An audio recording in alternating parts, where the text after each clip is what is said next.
It was a typical Friday night at the Grand Oak, one of the most exclusive restaurants in town. The dim lighting and plush, velvet booths created a perfect atmosphere for the wealthy and powerful to unwind after a long week. The air smelled of rich truffle oil, roasted meats, and a hint of expensive cologne. Waiters glided between tables, and the hum of whispered conversations filled the room. Hit subscribe and leave a comment with where you're watching from.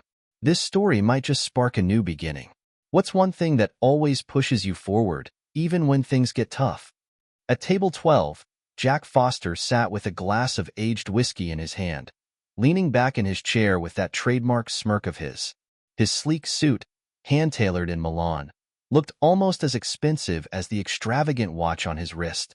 He was a man accustomed to getting what he wanted, and tonight, he was in the mood for a little fun, a little mischief.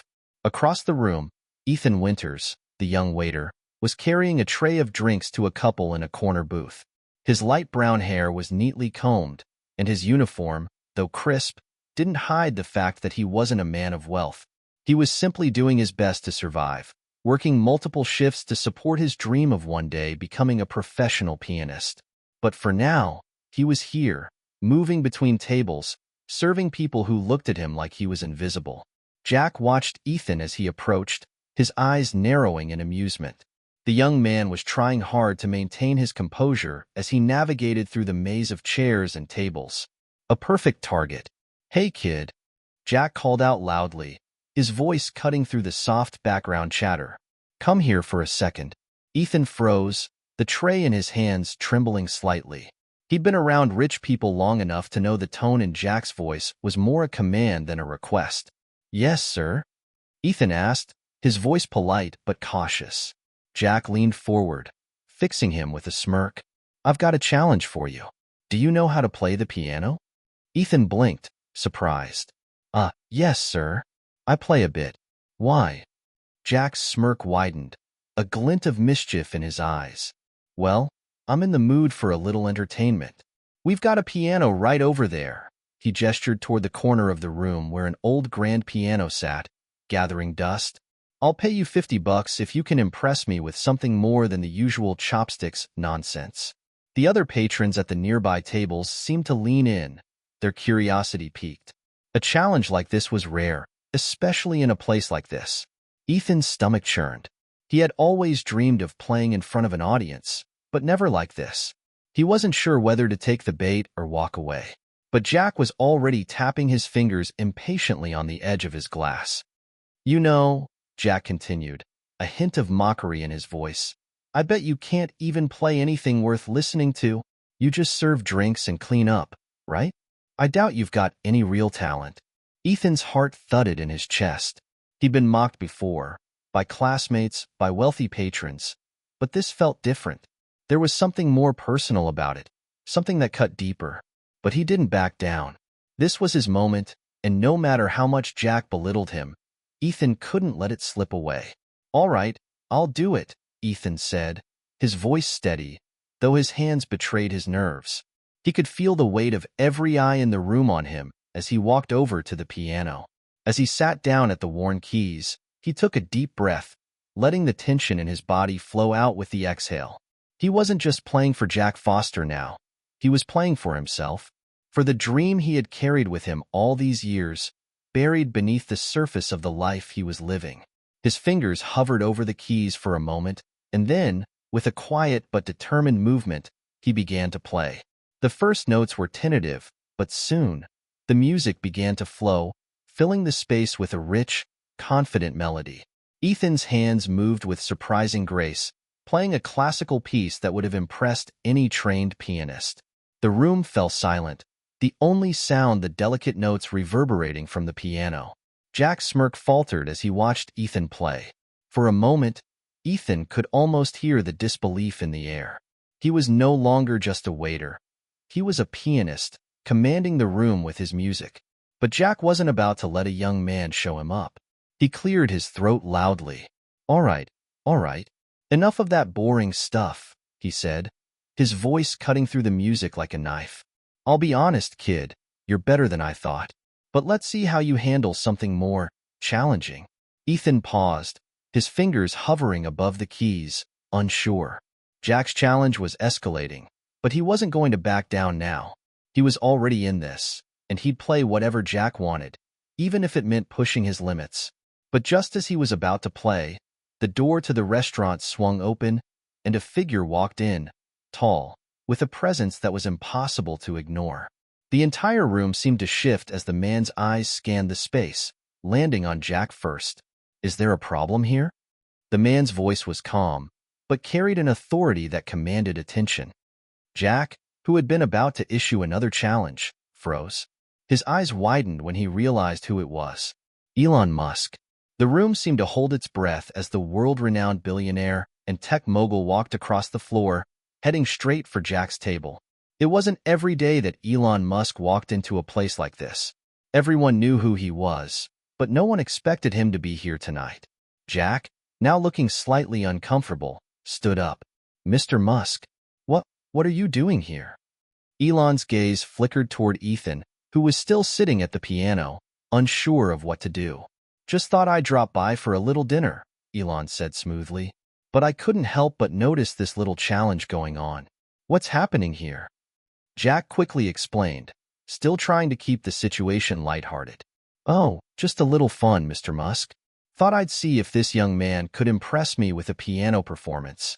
Elon's expression softened, a smile tugging at his lips. "Well, I think it's time to raise the stakes a bit, don't you think?" Ethan looked up, his heart skipping a beat. What did this man mean? Elon glanced over at Jack, a mischievous glint in his eyes. "How about this? If the kid can play something truly challenging, you have to give him more than $50. In fact, how about you give him a chance to really prove himself on a bigger stage?" Jack blinked, still trying to process the situation. "A bigger stage? What do you mean?" But Elon's smile only deepened. "Let's just say I'm willing to make this a bit more interesting. But first, Ethan, let's see what you've really got." And just like that, the tables had turned. Ethan Winters had never been the type of person who was easily intimidated. Growing up, he'd learned that life wasn't going to hand him anything, and if he wanted something, he'd have to fight for it. But tonight, as he sat at the piano in front of a room full of high society, with the eyes of the world's wealthiest on him, the tension gnawed at him like never before. His mind wasn't focused on the crowd or Jack Foster's dismissive gaze. Instead, it flashed back to a time when playing the piano had been a simple pleasure, a way to escape from a world that often felt too big, too loud, and too cold. Ethan had grown up in a small town on the outskirts of Chicago, in a modest home with his mother, Claire, and his younger sister, Lily. His father had left when Ethan was just a toddler, and from that point on, it was just the three of them, working hard, staying close, and making do with what little they had. Music, especially the sound of piano keys, was one of the few things that brought them together in those days. Claire had always dreamed of sending Ethan to music school, but money was tight. She'd worked long hours as a waitress at a local diner while Ethan and Lily did their best to make the most of their small, humble home. They couldn't afford a piano, so Ethan would practice on an old keyboard his mom had bought for him secondhand. It wasn't much, but it was enough to fuel his love for the instrument. Ethan's connection to music had been forged in those moments, late at night, when the world outside felt so far away. He'd play for hours, getting lost in the notes and rhythms that seemed to speak directly to his soul. It was in those fleeting moments of music that he'd felt truly alive, until life reminded him that dreams were luxuries. At the age of 16, Ethan had come to realize that pursuing music wasn't going to be easy, especially without the financial backing that most of his peers enjoyed. He saw his friends enrolling in prestigious music schools, while he stayed home, working odd jobs to help keep the lights on. Still, he kept playing whenever he could, always practicing, always dreaming of something more. When he turned 18, Ethan decided to leave home. He moved to the city, believing that if he worked hard enough, he could carve out a place for himself in the world of music. But reality hit harder than he expected. The city was expensive, and his rent was eating up nearly all of his paycheck from the waitstaff job at the Grand Oak, the upscale restaurant where he now worked. Every day felt like a battle to stay afloat. He'd wash dishes, serve drinks, and pour wine for the very people whose lives seemed so far removed from his own. And yet, as he watched them eat their gourmet meals and sip their fine wines, he couldn't help but dream of one day being part of that world, playing music on the stages he'd only seen on television. But that was just the fantasy. The reality was that he barely had time to practice anymore, and when he did, it was on an out-of-tune piano at the local community center. Still, Ethan kept pushing forward. He had to. For his mom, for Lily, and, most of all, for himself. Tonight, as he sat at the grand piano in the Grand Oak, Ethan could feel the weight of his past, his dreams, and his determination pressing down on him. The challenge that Jack had thrown his way wasn't just about proving himself in front of a few strangers. It was about proving something deeper. It was about showing that no matter how many obstacles life threw in his path, he could still rise above them. His fingers flexed over the keys, trembling slightly with nervous anticipation, but he knew he had to push through. He wasn't just playing for Jack. He wasn't just playing for the patrons in the restaurant. He was playing for every dream he'd ever had and every person who'd ever doubted him. As his hands began to move across the keys, he let the music take over. The classical piece was one of his favorites, Beethoven's Moonlight Sonata. It was a piece he had practiced over and over again, and as his fingers danced across the black and white keys, he could feel the music flowing through him like an electric current. It was his language, his voice. The room was silent as he played, the music echoing through the space. Jack Foster's mocking tone had faded into the background, replaced by the rich, haunting beauty of the sonata. For the first time that evening, Ethan felt like he was in control. And then, just as the last notes faded away, he looked up and realized something he hadn't expected. People were staring at him. Not just the usual disinterested, dismissive glances of the wealthy diners. No, they were looking at him with genuine awe, their mouths slightly agape, as if they had just witnessed something extraordinary. Even Jack seemed momentarily speechless, his smug demeanor slipping for just a moment. But Ethan didn't have time to savor the small victory. He knew he was still just the waiter, the guy they would forget as soon as the music stopped. That's when Elon Musk entered the scene, and everything shifted. Ethan had heard of Elon Musk, of course. Who hadn't? The man was a tech mogul, a billionaire who had his hands in everything from electric cars to space travel. He was known for his innovative ideas, his larger-than-life presence, and the way he often defied expectations. And now, here he was, standing in the middle of a fancy restaurant like some kind of hero. It didn't take long for Elon to step forward, his eyes scanning the room and finally landing on Ethan, who was still sitting at the piano, unsure of what to do next. The quiet chatter in the restaurant died down as everyone turned to watch what would happen next. Elon's voice broke the silence. "Is there a problem here?" he asked, his gaze shifting from Jack to Ethan. Jack, still caught off guard by the situation, scrambled to explain. "Just a little challenge, Mr. Musk," he said, trying to regain his composure. "I was testing this kid's skills. Thought he could play the piano, but—" Elon raised a hand, cutting him off. "I think we need to make this a little more interesting," he said, his tone light but firm. "How about we really see what he's got?" Ethan felt a rush of adrenaline surge through him. This wasn't just a simple challenge anymore. The stakes had just been raised higher than he could have imagined. Jack, who had been so sure of his victory moments ago, now looked uncertain. "What do you mean, Mr. Musk?" Elon smiled. "How about a real challenge? A piano duel? You and Ethan here, playing for something more than just a few bucks. Let's see who's really got the talent." Jack stared at him, then back at Ethan. For a moment, it seemed like the world was holding its breath. Ethan's heart pounded in his chest. Was this really happening? Was Elon Musk, one of the most influential people on the planet, about to give him a chance to prove himself? Ethan nodded, swallowing his nerves. "I'm in." And just like that, the game had changed. The mood in the room had shifted dramatically. What had started as a casual challenge between Jack Foster and a young waiter now felt like something far more significant. People whispered excitedly, leaning forward in their chairs, their eyes fixed on the trio at the center of the room. Ethan was still trying to process what had just happened. Was this a dream? He glanced over at Elon Musk, who stood with an easy, almost casual posture, as though he were waiting for a round of golf to begin. His presence was enough to make anyone nervous, but the man seemed completely unfazed by the attention. Jack, on the other hand, appeared uncomfortable, a slight tension in his shoulders betraying his usual confidence. "All right," Elon said, breaking the silence. "Let's make this interesting." He turned to Jack, who was still standing frozen. "You get to pick the piece. Whatever you want. And Ethan here," Elon gestured to the piano, where Ethan was still sitting, "gets to play right along with you. A friendly competition, so to speak." Jack's eyes narrowed. He wasn't used to being out of control, especially not in front of an audience like this. But Ethan could see the wheels turning in Jack's mind.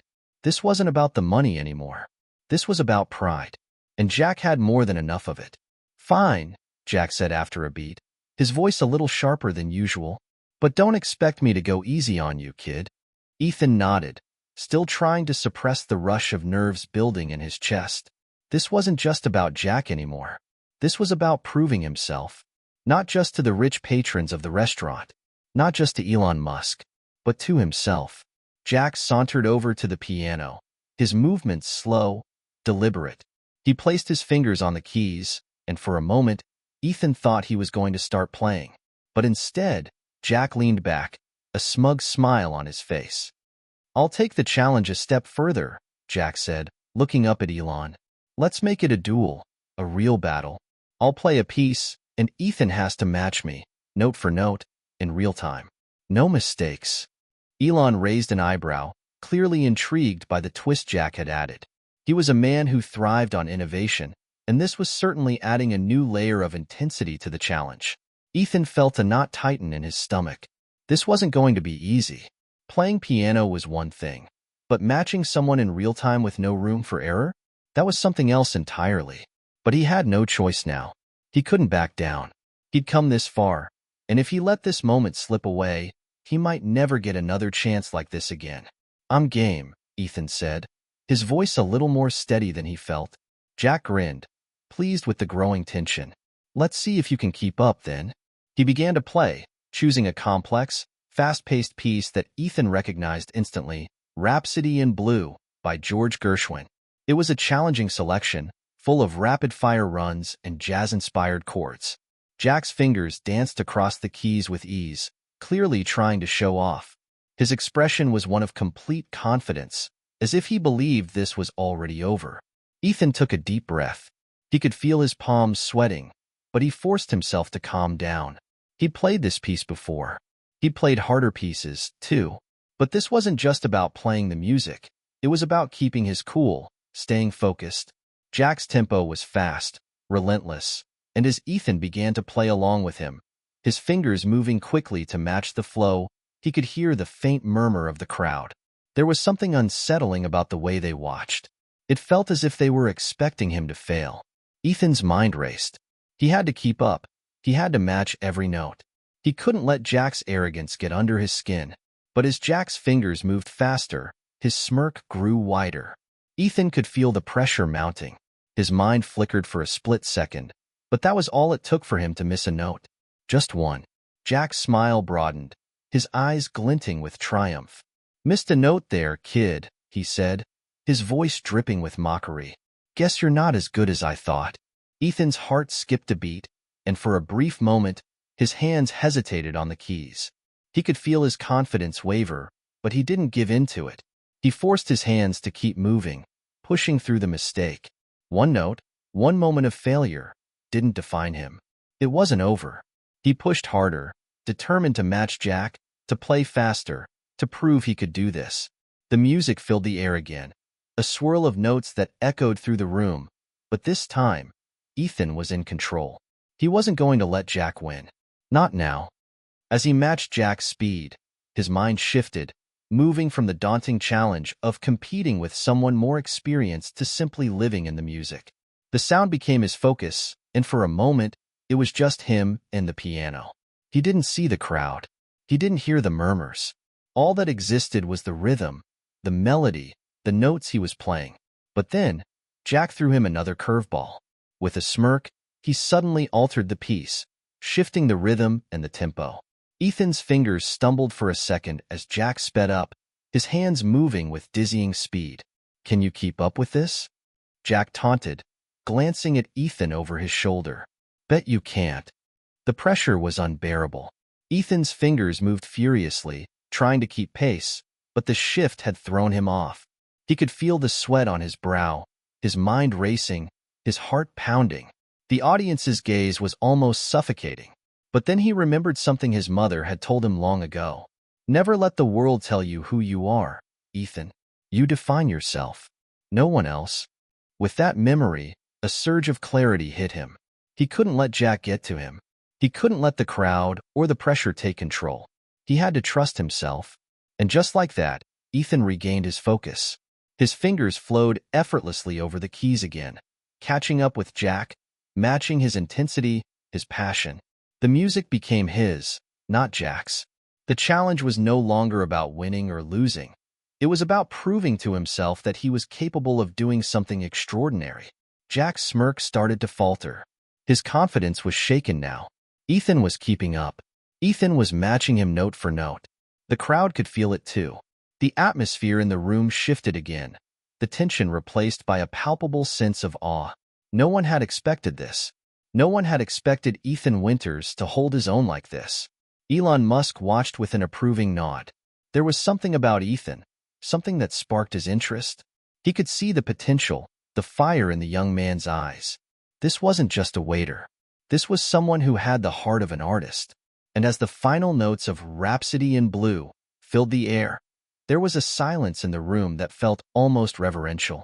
Jack's hands slowed, and he turned toward Ethan, his expression no longer one of smug superiority, but one of reluctant respect. For the first time that night, Jack Foster wasn't the one in control. The room was electric. The final notes of Rhapsody in Blue still lingered in the air, and the entire restaurant seemed to hold its breath. Even the patrons who had initially been skeptical of the challenge couldn't help but lean forward, captivated by what had just unfolded before them. Ethan's heart was still pounding in his chest as his fingers rested on the keys, still vibrating with the energy of the music. Jack stood a few paces away, his face a strange mix of disbelief and frustration. He had expected to crush Ethan, to embarrass him in front of this crowd. But now it seemed as though things had shifted in a way he didn't anticipate.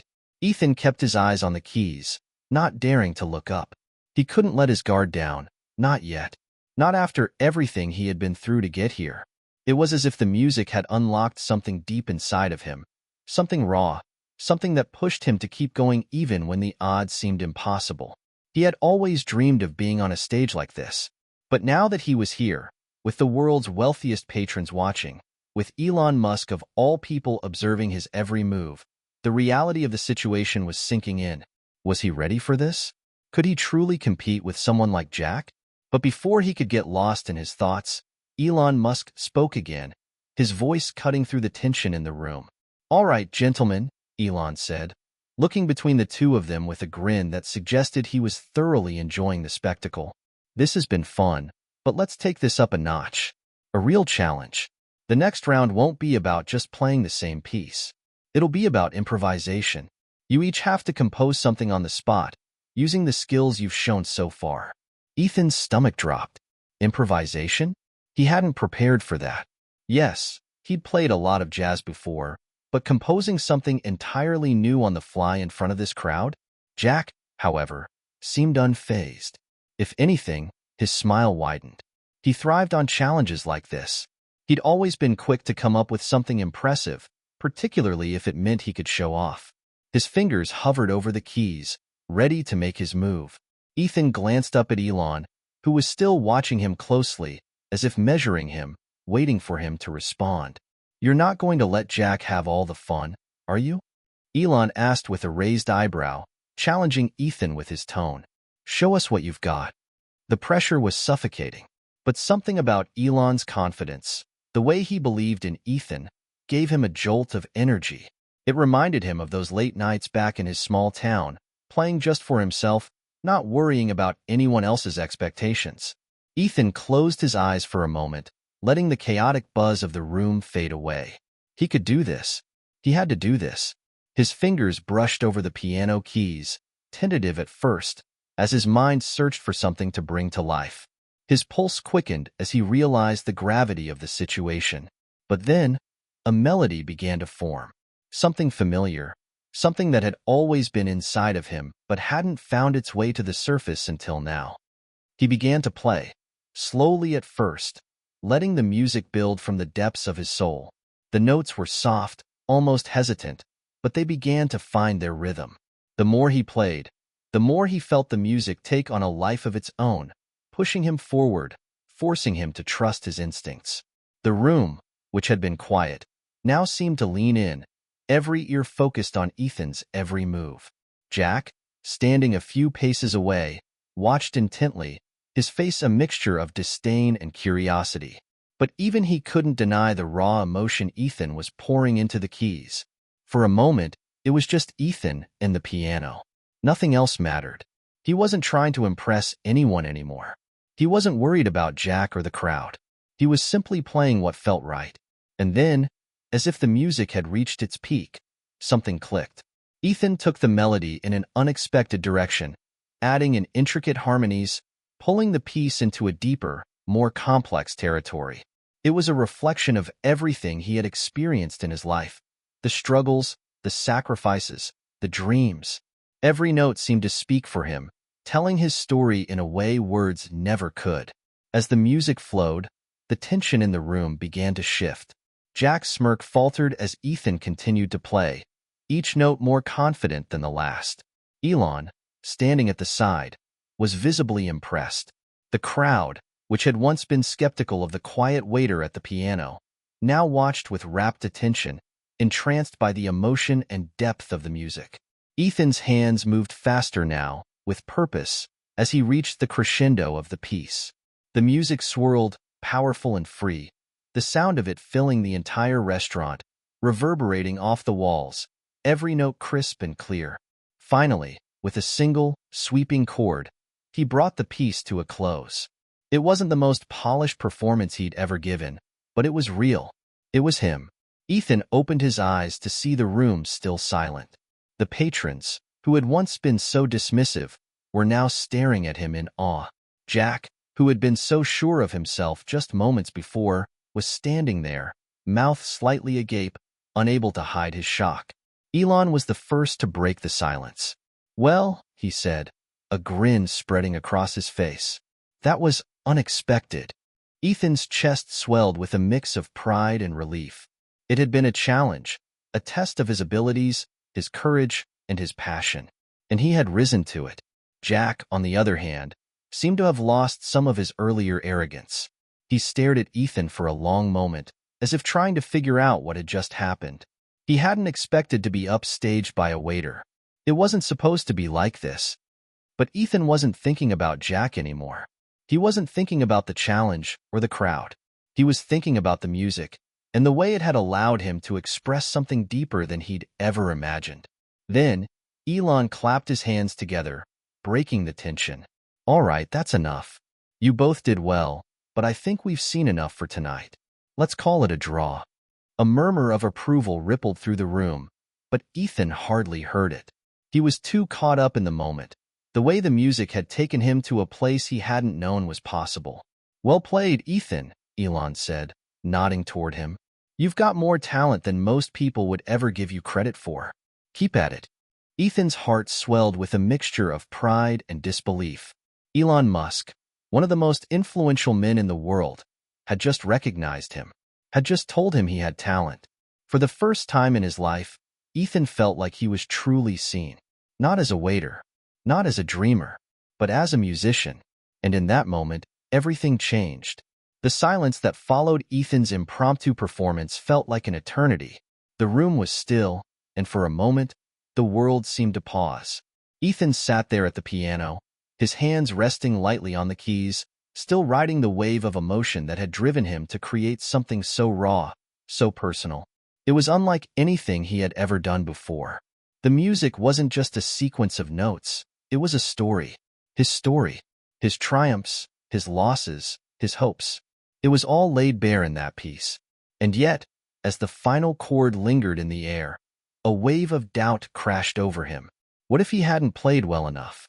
What if Elon didn't actually mean what he had said? What if he was just humoring him? Then, he heard a soft, slow clap. At first, it was barely audible, but then it grew louder, the sound reverberating off the walls of the restaurant. Ethan looked up, blinking, unsure if he was imagining it. Elon Musk was standing, his hands slowly coming together in applause. "Impressive," Elon said, his voice steady but filled with something Ethan couldn't quite place.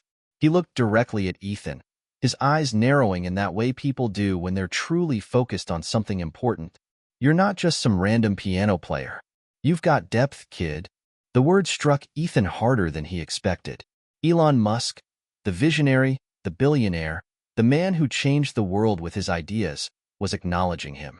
Not just his talent, but the very essence of what he was capable of. For the first time in his life, Ethan felt like all of the years of practice, all of the moments of doubt and struggle, had led him to this moment. The validation he had been yearning for was finally here, and it felt overwhelming. But it wasn't just Elon's words that affected him. It was the look in Jack's eyes. Jack had been standing silently, arms crossed, as he absorbed the final notes of Ethan's piece. Ethan caught his gaze. There was no smugness, no arrogance this time. There was something different, a begrudging respect, maybe even awe. Jack nodded slowly, his voice a little quieter than usual. "You've got something," he said. "I'll give you that." Ethan felt a rush of emotion rise in his chest. It wasn't just Jack's acknowledgement that moved him. It was the realization that he had earned it. He hadn't come into this challenge to compete with Jack. He hadn't even come into it to win. He had come into it to prove something to himself. But hearing Jack, who had been so condescending just hours before, admit that Ethan had something real, that was everything. Elon stepped forward, his gaze still fixed on Ethan. "But it's not just talent, is it?"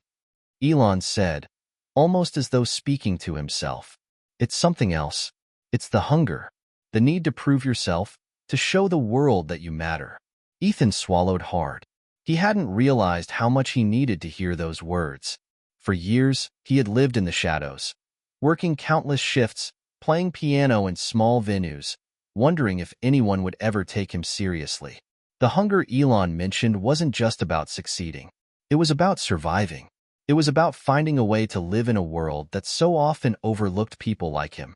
And now, for the first time, it felt like the world was noticing. "I don't know if I'm ready for the kind of life you're living," Ethan said, his voice more fragile than he intended. "But I'm willing to work for it. I know what it's like to struggle, to be invisible. But I won't let that stop me." Elon's expression softened, his face breaking into a small, approving smile. "That's the spirit, Ethan. That's what makes the difference." But before the moment could sink in, Jack spoke up again, his tone sharper than before. "You think this is it, Ethan?" Jack's voice cut through the warmth of the moment. "You think a piano performance is going to change your life? Just because Elon Musk nods at you doesn't mean anything." Ethan's heart sank for a brief second. Was this it? Was Jack right? Was it all just an illusion? But then he caught the gleam of something in Jack's eyes.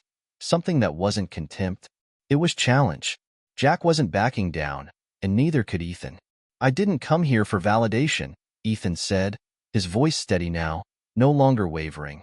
"I came here to prove that I could be more than the sum of my past. More than the job I have.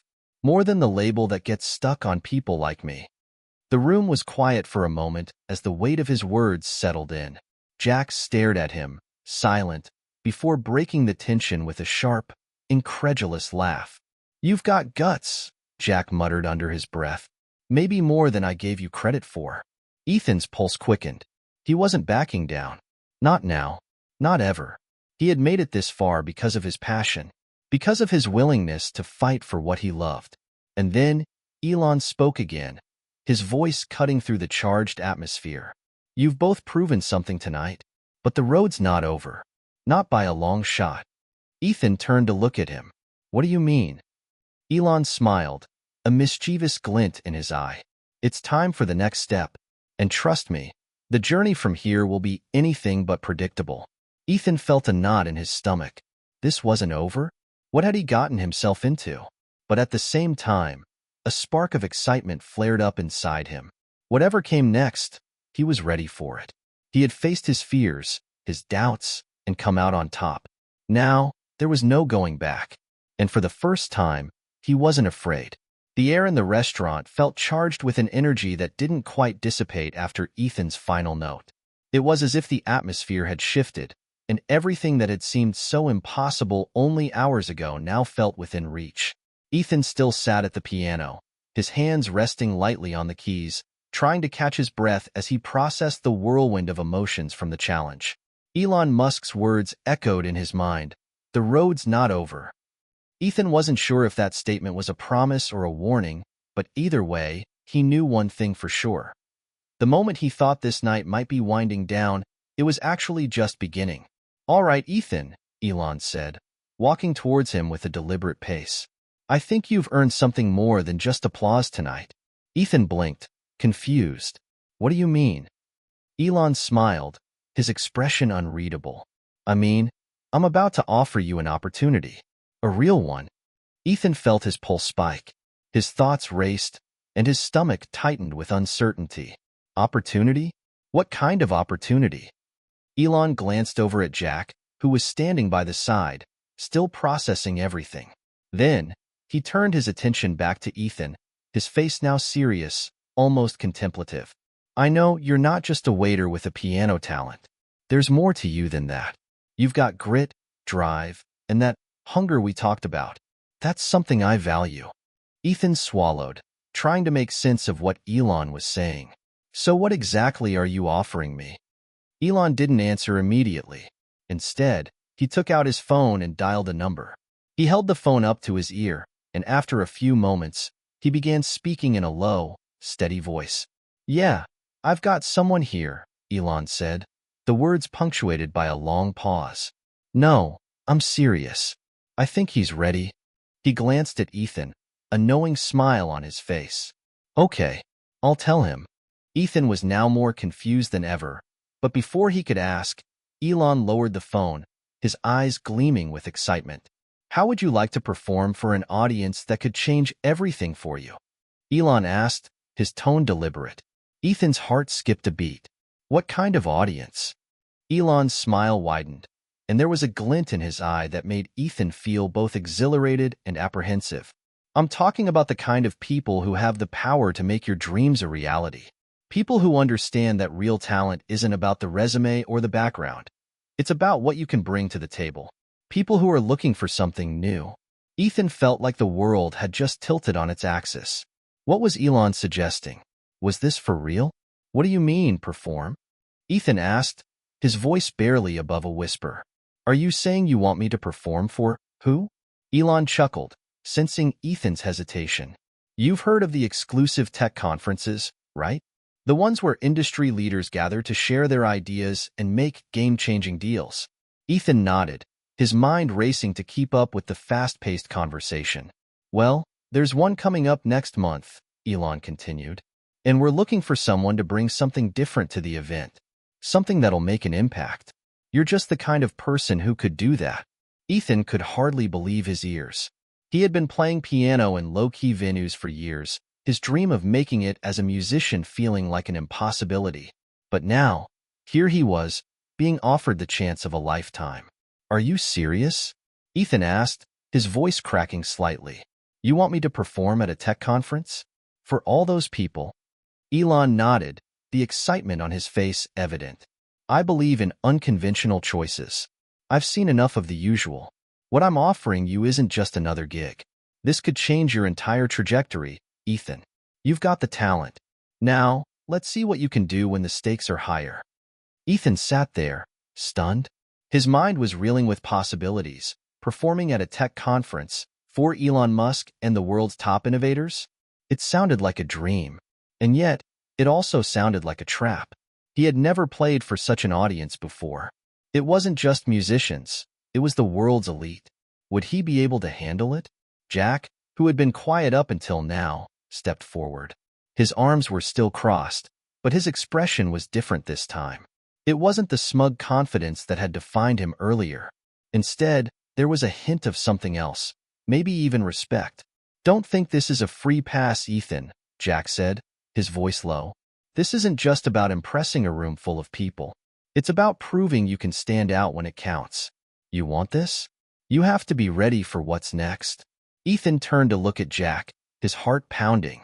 It was like the challenge had just escalated to a new level. He wasn't sure if he was ready, but maybe that was the point. The fear, the doubt, the anticipation. It was all part of the journey. "I'm ready," Ethan said, surprising even himself with the conviction in his voice. "I don't know what this will lead to, but I'm ready to try." Elon nodded approvingly. "Good. Because this isn't just about music. It's about stepping into something bigger than yourself." The words resonated deeply within Ethan. This wasn't just about playing piano anymore. It was about taking a leap into the unknown, about seizing an opportunity that might never come again. Ethan took a deep breath and stood up from the piano, his legs shaky but determined. "I'll do it." And with those words, everything changed. The days following Elon's offer felt like a blur. Ethan could hardly process everything that had happened at the restaurant. The high of performing in front of Elon Musk and Jack was still fresh, but now, the reality of what was to come was sinking in. He had agreed to perform at an exclusive tech conference. A part of him still couldn't believe it. He barely had time to celebrate. Instead, his world had become a whirlwind of preparation. Elon had arranged a meeting with his team to discuss the specifics of the conference. There were logistics, rehearsal schedules, and endless decisions about what Ethan should perform. The pressure was already starting to build, and it felt suffocating. This wasn't just about playing piano anymore. This was about proving himself on a global stage. Ethan had never felt so out of his depth. The small venues where he'd played for years suddenly seemed like a distant memory. Those intimate crowds, the cozy, dimly lit rooms, the familiar faces, none of that was here. Now, he was dealing with tech moguls, industry leaders, and billionaires. He was playing for people who changed the world with a single idea. And somehow, he was expected to be more than just a piano player. He was supposed to be something extraordinary. The first rehearsal came, and Ethan was shaking as he walked into the massive, state-of-the-art venue where the conference would take place. The stage was unlike anything he had ever seen. A sleek, modern setup with bright lights and a crowd of tech professionals moving about. The contrast between the vastness of the space and the quiet of his own nerves was jarring. As he stepped onto the stage, the coolness of the piano keys beneath his fingers grounded him, but the pressure was unmistakable. The director for the event, a no-nonsense woman named Emma, quickly came over to greet him. Her sharp eyes scanned him, evaluating, analyzing. "So, Ethan," she said with a quick nod, "Elon speaks highly of you. We've got a few things lined up, but it's important to get the tone right. You've got to show the world what makes you different. People here don't just come for the tech, they come for the experience. Your performance has to reflect that." Ethan nodded, trying to absorb everything she was saying. "I'll give it my best." Emma studied him for a moment longer. "Good. But remember, there's no room for mistakes. This is your chance. Make it count." The next few hours were a blur of rehearsals, adjustments, and technical tests. The sound system was being fine-tuned. The lighting team adjusted the angles for maximum effect, and Emma kept reiterating the importance of Ethan's role in the event. Every little detail had to be perfect. By the end of the day, Ethan felt drained. Physically, emotionally, mentally. He hadn't realized how much of himself he had invested in the performance until now. It wasn't just about playing well anymore. It was about creating an experience that would resonate with some of the most influential people in the world. As he packed up his things and prepared to leave the venue, his phone buzzed in his pocket. It was a text from Jack. "Jack, impressive move, Ethan. But just remember, it's not over yet. This is where the real test begins." Ethan stared at the message, the weight of it sinking in. The real test. It was the one thing he couldn't escape. No matter how many performances he had given, no matter how many nights he had spent perfecting his craft, the truth was clear.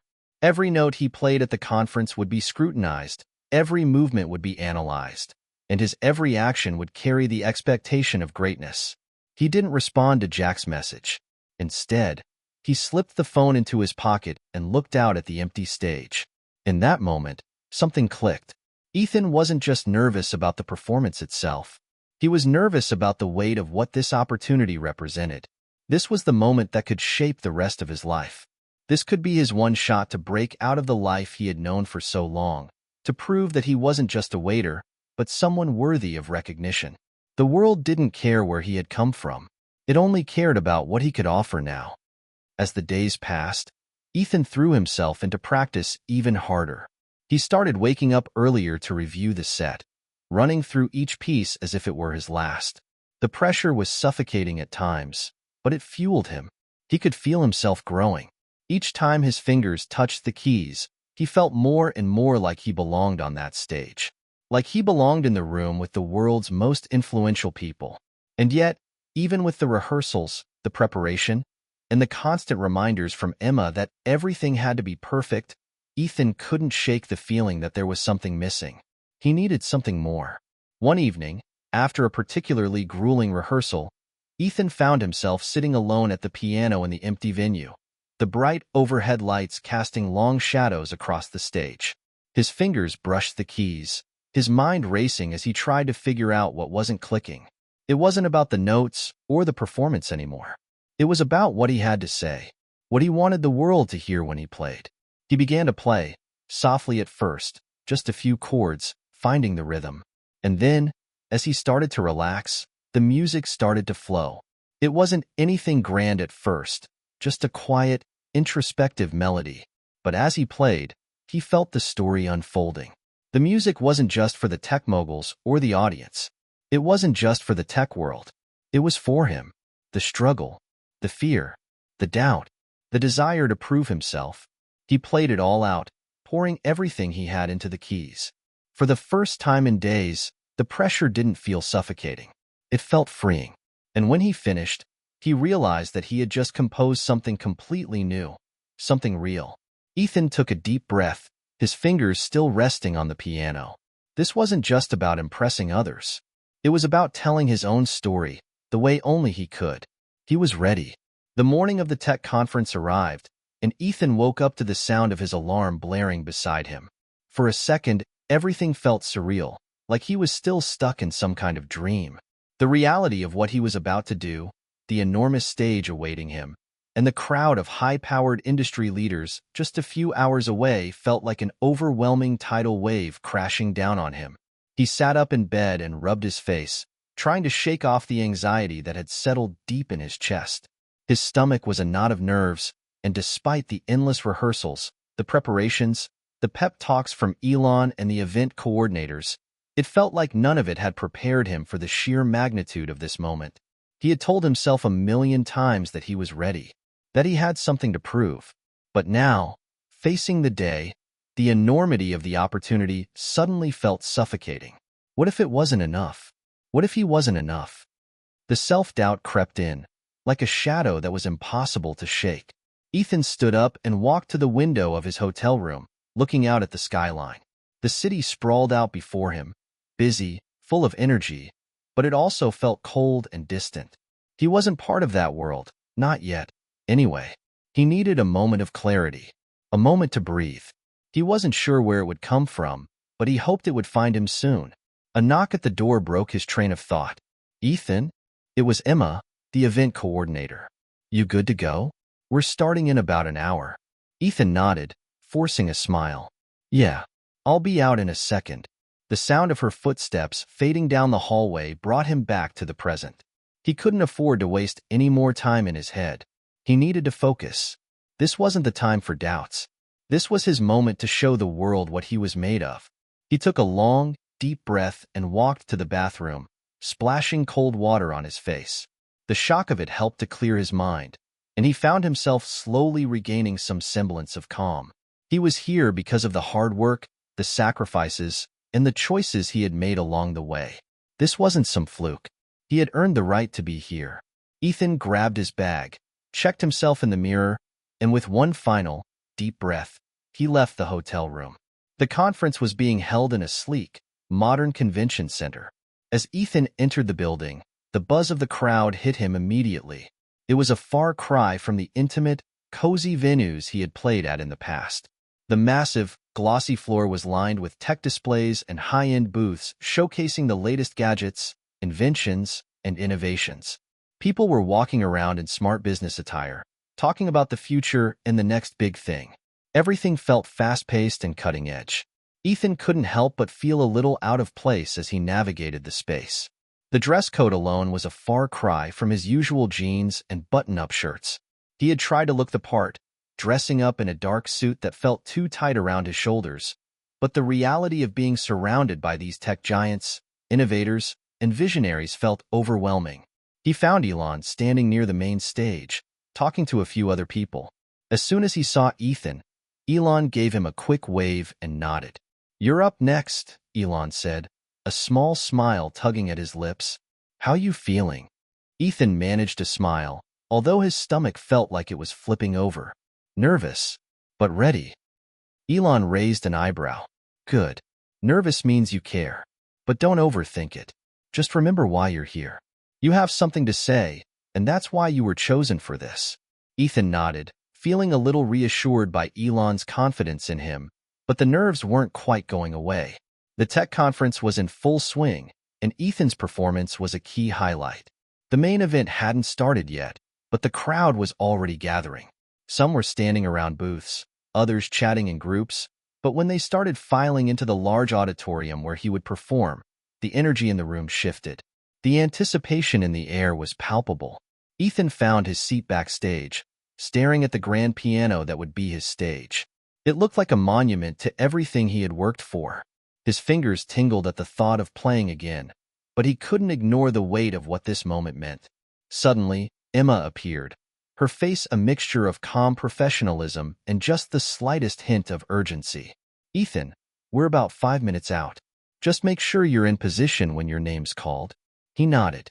He had gone over the set list 100 times in his head, but it still felt like there was something missing. He couldn't shake the feeling that he needed to do something more than just play well. He needed to make people feel something.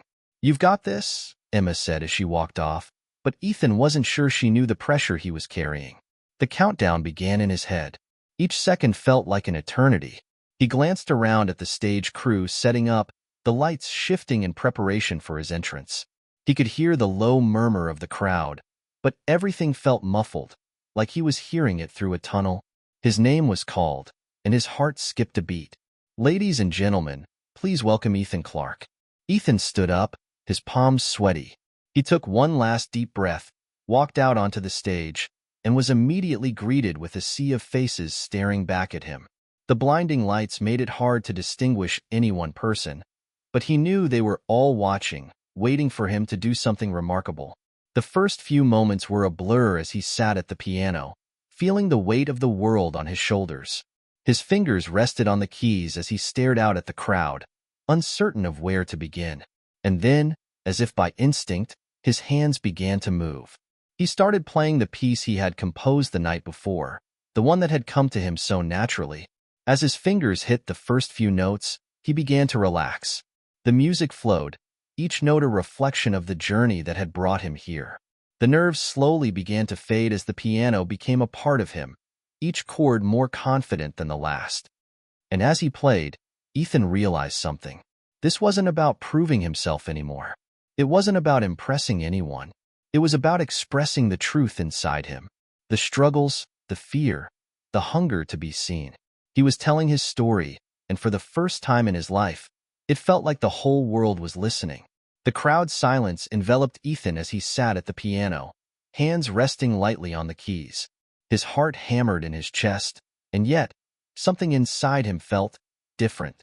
The fear was still there, but there was a quiet certainty growing within him, something he couldn't quite explain. It was as if everything had led to this single, perfect moment, and nothing else mattered. He took a deep breath and let his fingers glide across the keys. The opening notes rang out, clear and pure, filling the massive auditorium with their warmth.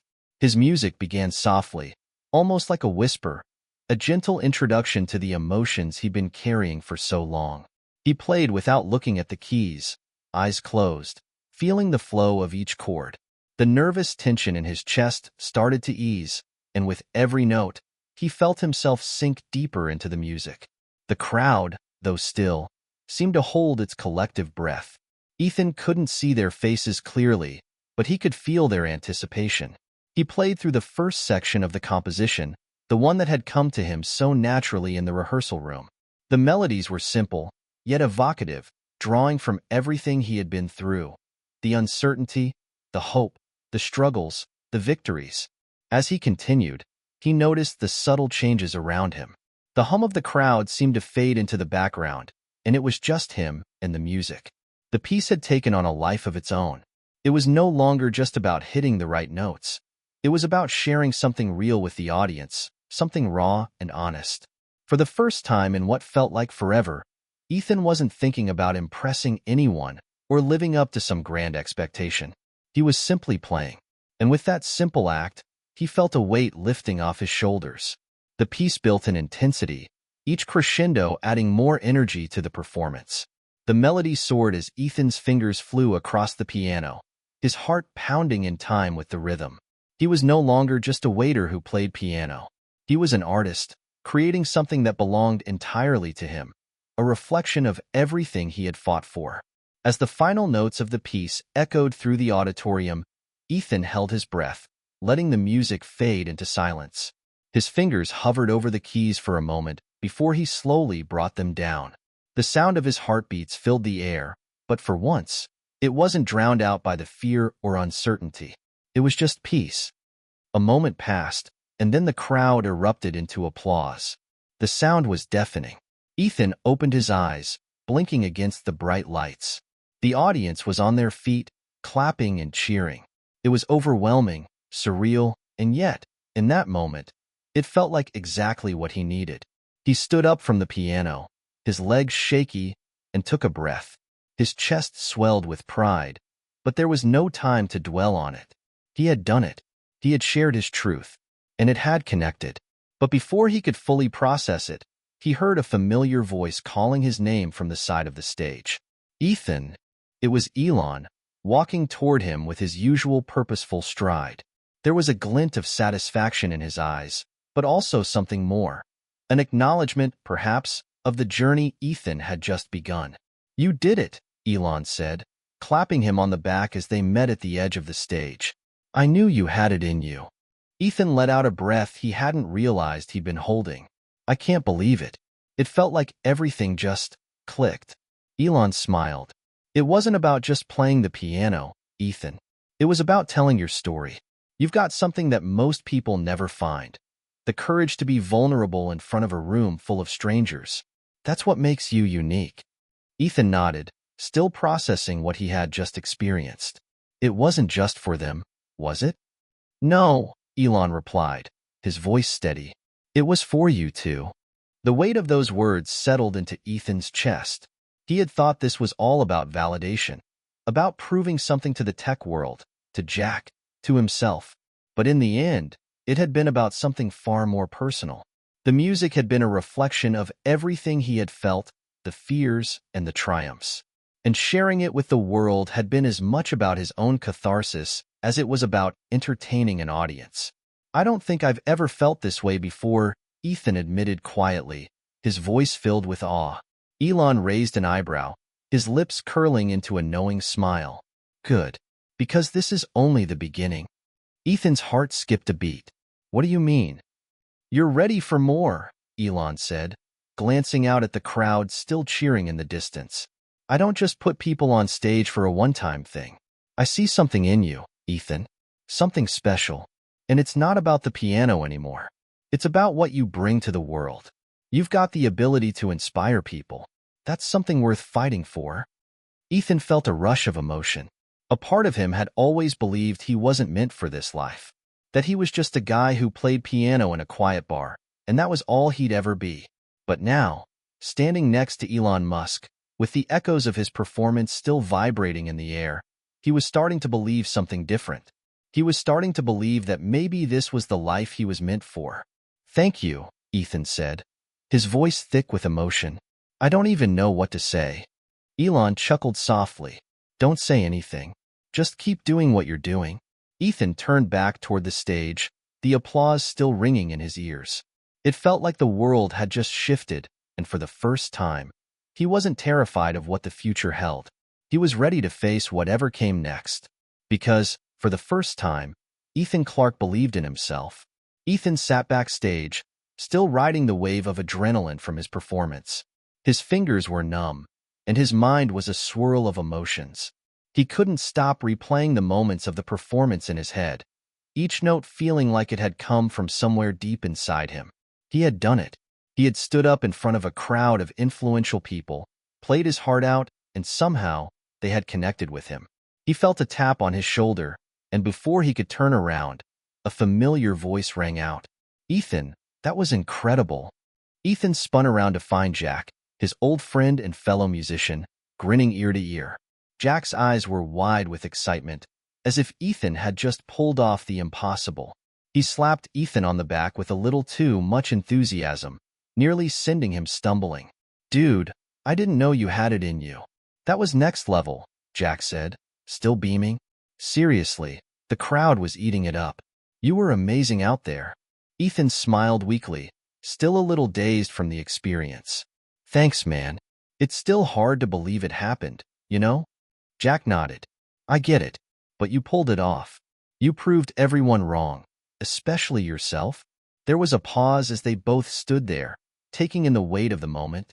For a second, it felt like everything had paused, like the world had stopped moving, and it was just the two of them standing backstage, talking about what had just happened. "You know what I'm thinking?" Jack said after a beat, his voice suddenly serious. "This is just the beginning for you. You have no idea how many doors just opened." Ethan shook his head. "I'm not sure about that. I mean, this was a big opportunity, but it was just one performance, right? What comes next?" Jack grinned, the kind of grin that only Jack had when he was about to drop some piece of wisdom. "What comes next is up to you, my friend. You've got something that not many people have, raw, untapped potential, but you've also got the drive. I've seen it in you. You're ready for something bigger. Trust me." Ethan couldn't help but feel a flutter of uncertainty at Jack's words. He wasn't used to this kind of attention. Yes, he had been working toward this moment for so long, but he never really thought of himself as someone with untapped potential. He had always just been the guy who played piano at the local bar. "I don't know, man," Ethan said, running a hand through his hair. "This whole thing has been so overwhelming. I'm just trying to figure out what's next. Elon, he said some things today that made me think, but I don't know if I'm ready for all of that." Jack raised an eyebrow. "Ready? Are you kidding me? You are ready. You've been ready. You've been putting in the work for years, and now it's your time. The way you played today, people aren't going to forget that. They're going to want more of you. We want more of you." Ethan swallowed, still processing the magnitude of it all. "I don't know if I can handle that. I mean, I've only ever played in small venues. This is a whole different world." Jack stepped closer, his tone softening. "You can handle it. You just have to believe in yourself. This isn't about being perfect. It's about telling your story, and you've already done that. People connected with your music today because it was real. You were honest with them, and that's what made it work." Ethan felt a knot form in his stomach. Could it really be that simple? Could the answer to all his doubts and fears be just believing? Before he could respond, Elon appeared at the edge of the stage, his presence commanding attention even in a room full of important people. He approached Ethan and Jack with a purposeful stride, his expression focused but not without a hint of satisfaction.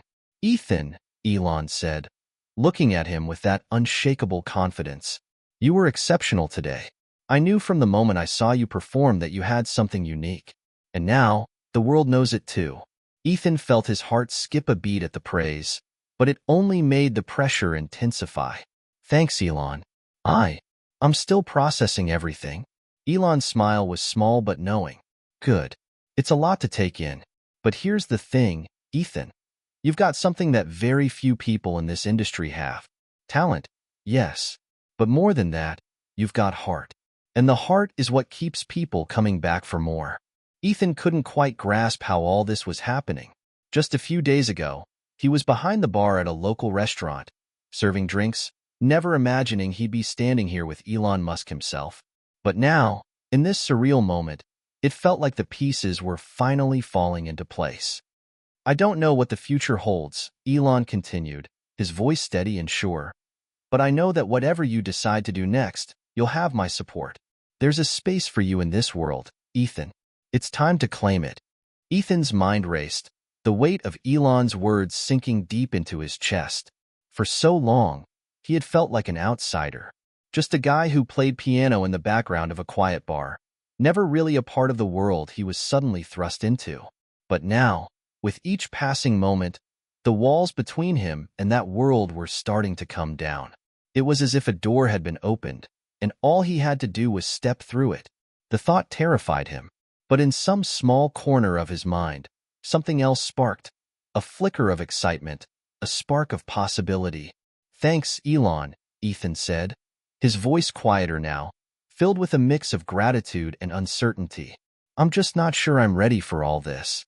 Elon smiled in a way that was both reassuring and cryptic. "You don't have to be. You just have to be willing to try." With that, Elon turned and walked away, disappearing into the crowd. Jack clapped Ethan on the back again, this time with more force. "See? Told you. You're ready." Ethan stood there, feeling both overwhelmed and oddly inspired. It wasn't about being ready. It was about taking that first step, no matter how unsure he was. And he realized, deep down, that he didn't have to have all the answers right now. What mattered was that he had a story to tell, and the world was waiting to hear it. The days that followed the conference felt like a whirlwind. Ethan could barely keep track of the constant emails and messages flooding his inbox, each one from someone new. Agents, producers, even other musicians. All of them wanting a piece of him. It was a surreal shift from the quiet, unassuming life he had known. The first few offers were flattering, but they also overwhelmed him. He had no idea what any of these people really wanted from him. They all spoke in terms of contracts, branding, and big stage performances, words that felt foreign to him. It wasn't that Ethan didn't want to take the next step. He did, more than anything. But there was something about it all that didn't sit right. He'd grown up in a small town, playing at local venues for people who appreciated music, not fame or recognition. He had played piano because it felt like a way to speak when words weren't enough. But now, he was being pulled into a world where the lines between art and commerce seemed to blur. Everyone was asking for something more than just his music. They wanted a persona, a brand, a product. Sitting at his kitchen table, Ethan stared at his phone, scrolling through the messages one by one. Each one seemed to push him further away from the simple, honest connection he had always sought through his music. He leaned back in his chair and sighed, rubbing his eyes. What had he gotten himself into? His phone buzzed again, and this time it was from Jack. "You good? Haven't heard from you in a while." Ethan quickly typed a response. "Just trying to figure it all out. Too many offers, too many people pulling me in different directions." Within seconds, Jack replied, "Yeah, I get that. But you've got to trust yourself on this one. It's your career, man. Take a step back and figure out what you want. You don't have to say yes to everything right away." Ethan leaned forward, his fingers tapping against the table as he thought about Jack's words. What do I want? He wasn't sure anymore. All he had ever wanted was to make music that meant something, not to become a commodity. But now, faced with these overwhelming opportunities, he found himself questioning everything. Could he really make music that felt true to him in this world of brands and flashy performances? With a deep breath, Ethan made a decision. He picked up his phone and dialed the number he had been avoiding for days, Elon. It rang for a while before Elon's voice answered, cool and collected as always. "Ethan, what's up?" Elon asked. Ethan hesitated for a moment. "I've been thinking a lot about all the offers and everything that's been happening. I'm just not sure if this is the right path for me. It feels like everyone is trying to turn me into something I'm not." Elon was quiet for a moment before speaking. "You're not alone in feeling that way. It's a lot to take in. But you know what? This is your story to write. Don't let anyone else control it. The music is yours. You get to decide how it's shared with the world." Ethan let out a breath he didn't realize he was holding. "But how do I know what the right choice is? There's so much pressure to go big, to sign these deals, to make something huge. But I don't know if that's what I want. You've been playing music because it's what you love. You don't need to change that just because the world around you is changing. If you want to take your time, take your time. If you want to play in small venues again, then do that. What's important is that you're true to yourself. Elon's words hit Ethan like a punch to the gut. They were simple, but so profound. He had been so focused on what others expected from him that he had lost sight of what mattered most: his own voice. I don't have to have everything figured out right now, do I? Ethan asked, his voice a little quieter now. No, Elon said firmly. You don't. It's about the journey, not the destination. Do what feels right for you. There's no rush. Ethan closed his eyes, letting the weight of Elon's words sink in. For the first time in days, he felt a sense of clarity. He didn't have to play by anyone else's rules. He could take his time and figure out what it was he really wanted out of this. Out of music, out of his life. Thanks, Elon, Ethan said softly. I needed to hear that. No problem, Elon replied. You'll figure it out. Just don't lose sight of what got you here in the first place. As they hung up, Ethan felt a sense of calm wash over him. For the first time in a while, the overwhelming noise from the world outside seemed to fade away. It was like he had reclaimed control of his own path. There was no timeline to follow, no expectations to meet. It was up to him to decide what came next. The next few days were quiet.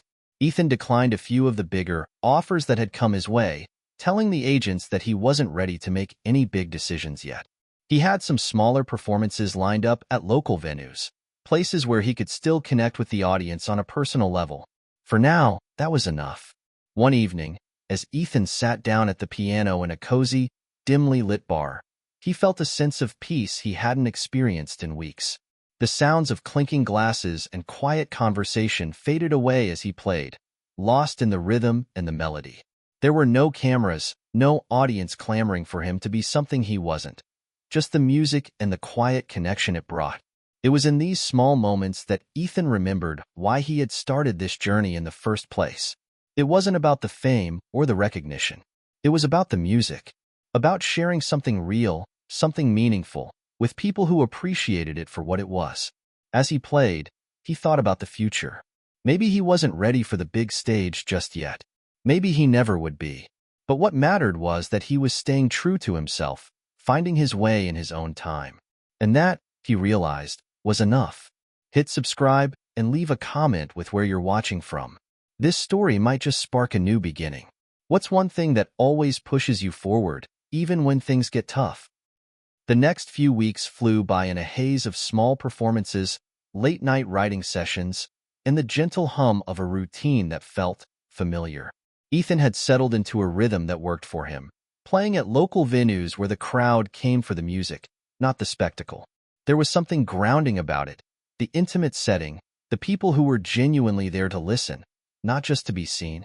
Each night, as he sat at the piano, Ethan felt like he was peeling back layers of himself that he hadn't even known existed. The music came easier now. The chords were less forced, the melodies more fluid. There was a sense of freedom he hadn't experienced before, as if he had finally taken off a mask he hadn't realized he was wearing. But as comforting as the routine had become, Ethan knew this wouldn't last forever. Deep down, he couldn't shake the feeling that something was brewing on the horizon. The world outside his little circle of gigs and practice was still buzzing with possibilities, with expectations that he wasn't sure he was ready to face. Then, one evening, as he was packing up his things after a particularly long set, his phone buzzed again. It was a text from Jack. "Got something big for you. Call me." Ethan frowned. He had just started to get used to the quieter pace of life, and Jack always had a way of stirring things up. Reluctantly, he dialed his number. "What's up, man?" Ethan asked when Jack picked up. "You're not going to believe this," Jack said, his voice filled with excitement. "There's a huge event coming up, and they want you to headline." Ethan's stomach dropped. "What do you mean, headline?" "I'm just playing local venues right now, Jack." "I'm not." Jack interrupted him. "I know it sounds crazy, but listen to me. This isn't some random gig. It's a huge tech conference, one of those high-profile events with investors, entrepreneurs, and some seriously big names. And they want you to headline the entertainment portion." Ethan blinked, momentarily stunned. "A tech conference? Headline what? Exactly? I play piano, Jack. I'm not some big-name entertainer. Jack didn't back down. Exactly. That's why they want you. The whole thing is about innovation and thinking outside the box. And you? You're different. You're not just another performer. You're a musician who's reinventing what it means to share music with the world. They want someone who's got something fresh, someone who can captivate the crowd with more than just a performance. Ethan sat down on the nearest chair, trying to process what Jack was saying. But I don't know if I'm ready for something like that. The kind of people who'll be there. I'm just a guy who played piano at a bar. I can't. Don't sell yourself short, Ethan, Jack said, cutting him off again. You've got what it takes. You've already blown people away. This is your chance to show them what you can really do. You've got something they can't find anywhere else. This could be huge. Ethan was quiet for a moment, weighing his options. The idea of headlining a major event was both thrilling and terrifying. But deep down, there was a small spark of excitement, a possibility that maybe this was the next step. Maybe this was the opportunity he had been waiting for without even realizing it. All right, Ethan said finally, his voice hesitant but hopeful. Let's do it. The decision hung in the air, like a moment suspended in time. As he hung up the phone, a mixture of nerves and anticipation took hold of him. This was big, bigger than anything he'd ever done. The stage would be far larger than any venue he had ever played. And the crowd? Not just a few regulars at a bar, but investors, business moguls, and entrepreneurs. It was a world that felt foreign to him, and yet there was a pull, a curiosity he couldn't ignore. In the days that followed, Ethan worked harder than he ever had before. He began crafting a setlist that felt both unique and meaningful. He wanted to give the crowd more than just music. He wanted to give them a piece of himself. Every note he played, every chord he strung together felt like an opportunity to share his story, his journey, and his growth. He even started experimenting with new styles, blending classical influences with more modern, electronic beats. It felt like an exploration, and he allowed himself to get lost in it. For the first time in a while, he wasn't just playing songs. He was creating something completely his own. But the closer the event got, the more Ethan began to feel the pressure mounting. The expectations were starting to feel heavy again.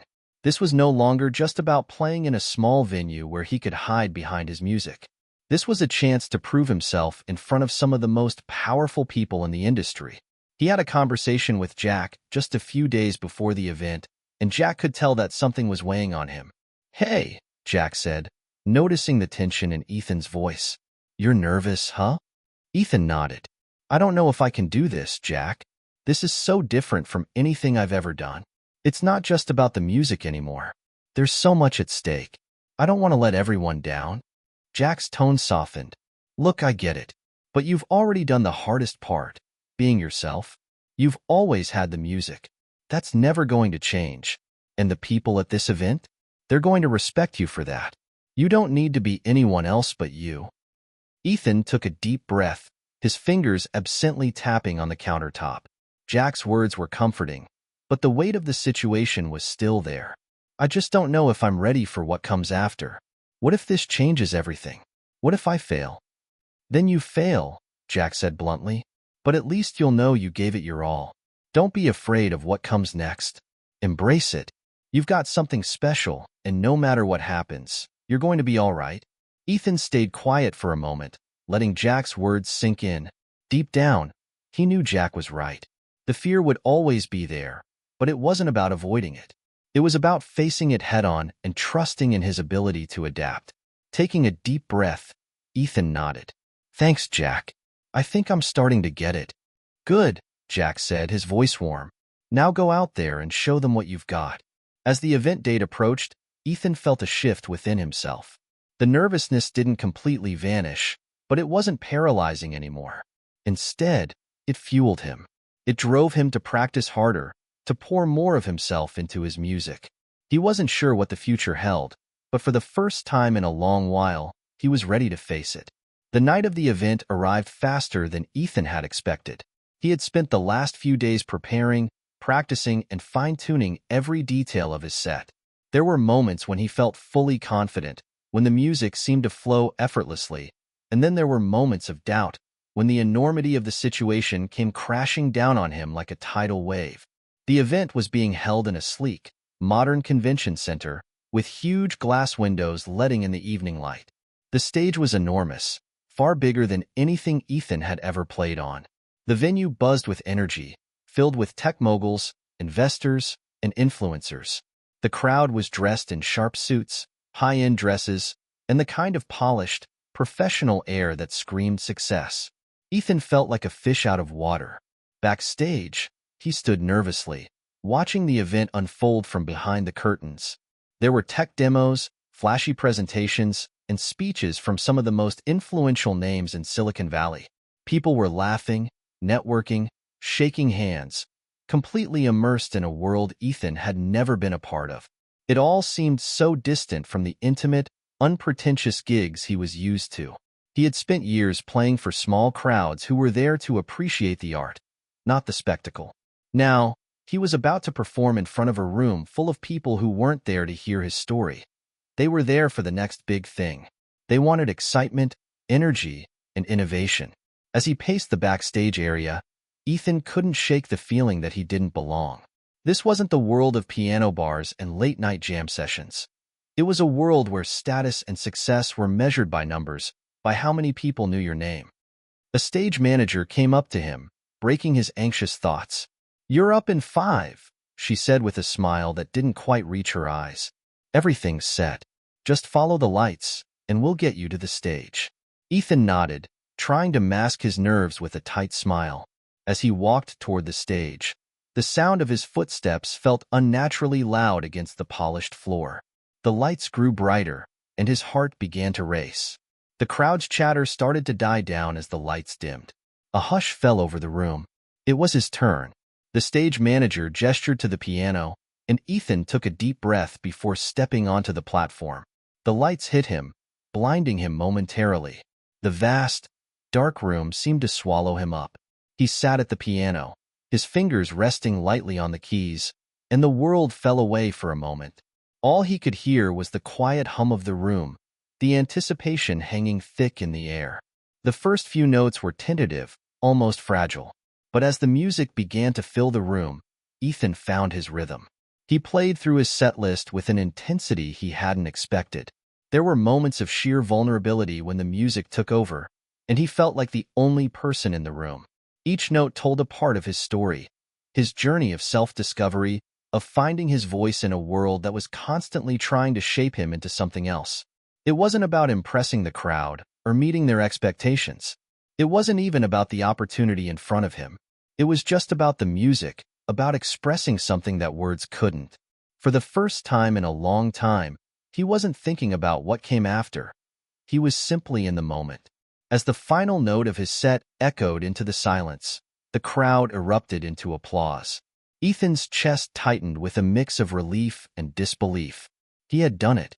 He had stepped out of his comfort zone, embraced the unknown, and shared his music with a room full of strangers.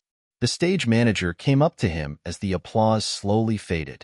"Great job," she said, offering him a smile that seemed genuine this time. They loved it. Ethan's hands were still shaking slightly, but the nerves had shifted into something else, something more like exhilaration. He wasn't sure if the crowd had been moved by his performance or simply entertained, but in that moment, it didn't matter.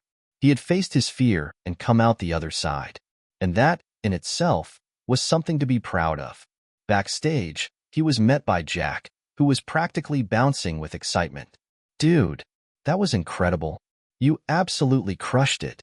I think you just changed the game out here." Ethan could barely keep the smile off his face. "I don't know if I'd call it crushing it, but I'm glad it went well." Jack's eyes were wide with admiration. "Are you kidding? You own that stage. People are talking about you already. There's a buzz in the air. You've got something big on your hands, Ethan." Ethan's mind raced, still trying to process everything. He had made it through the performance, but now what? The event was over, and there was no going back to the way things were before. Everything had changed, whether he was ready for it or not. He was approached by a few people from the audience, tech industry professionals, musicians, even some influencers, each one offering congratulations and expressing interest in his music. The flood of attention was overwhelming, but Ethan couldn't help but feel a sense of pride. He had just taken a massive leap, and now, people were starting to take notice. One woman, dressed in an impeccably tailored suit, introduced herself as a talent manager.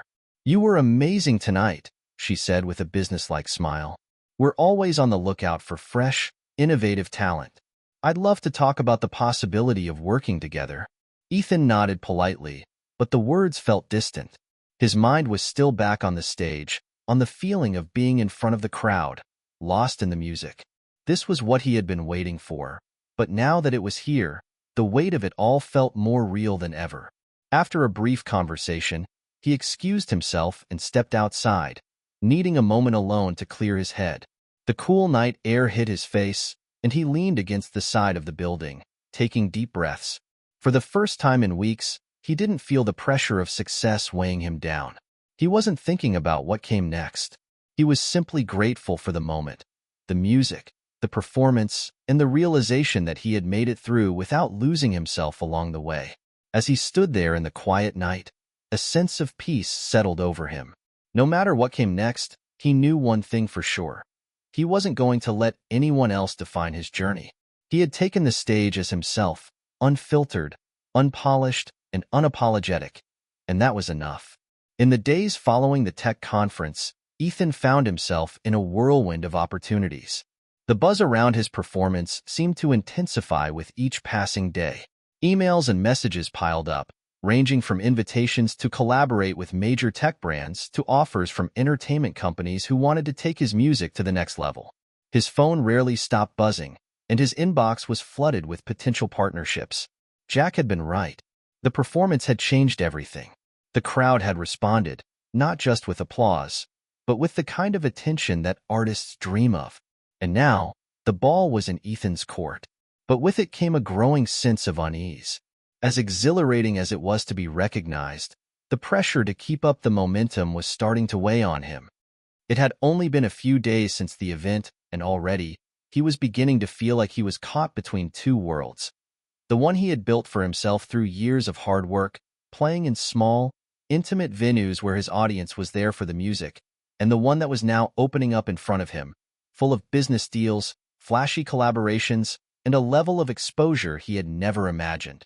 Every day, Jack would call him with new news, another offer, another meeting, another opportunity to take his career to places he had never considered.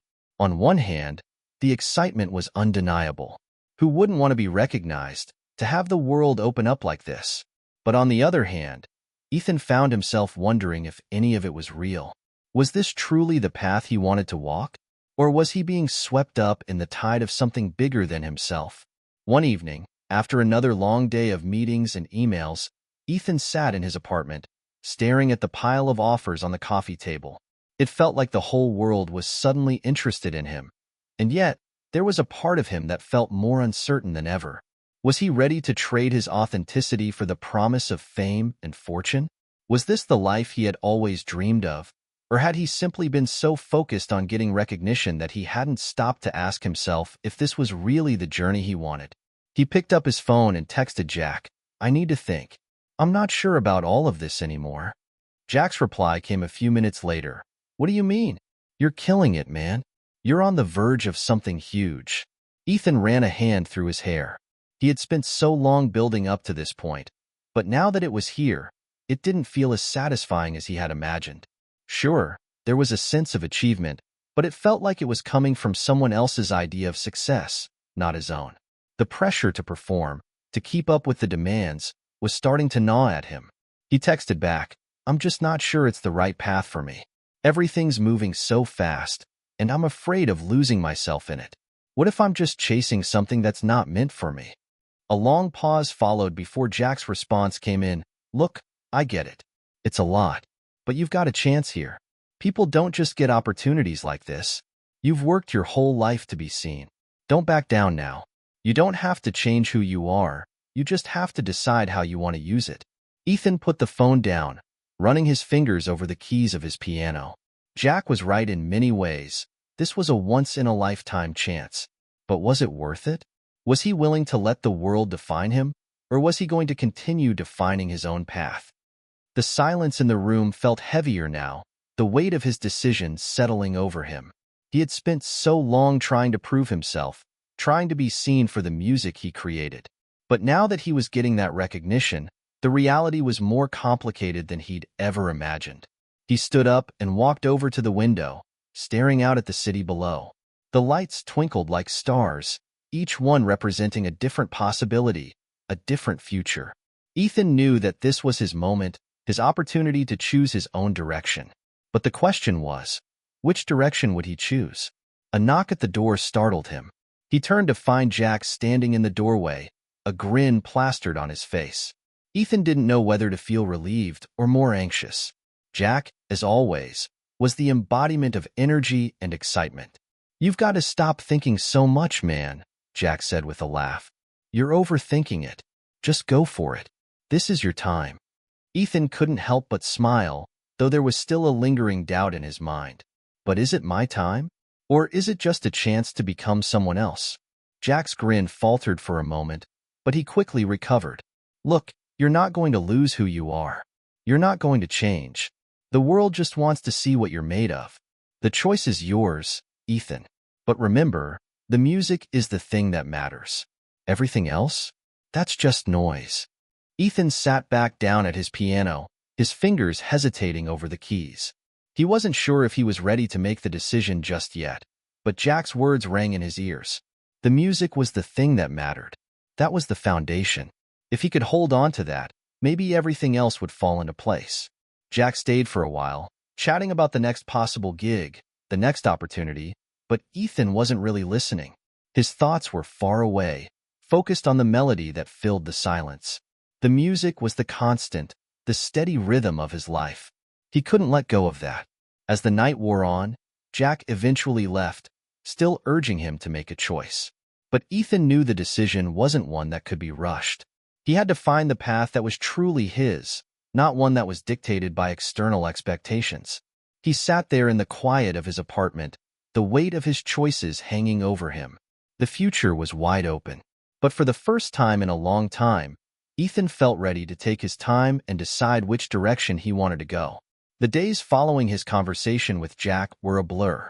Ethan found himself caught between excitement and doubt, still unsure about the path he should take. He had spent so many years focusing on his music, on honing his craft, that the sudden flood of opportunities felt both exhilarating and overwhelming. One thing was clear.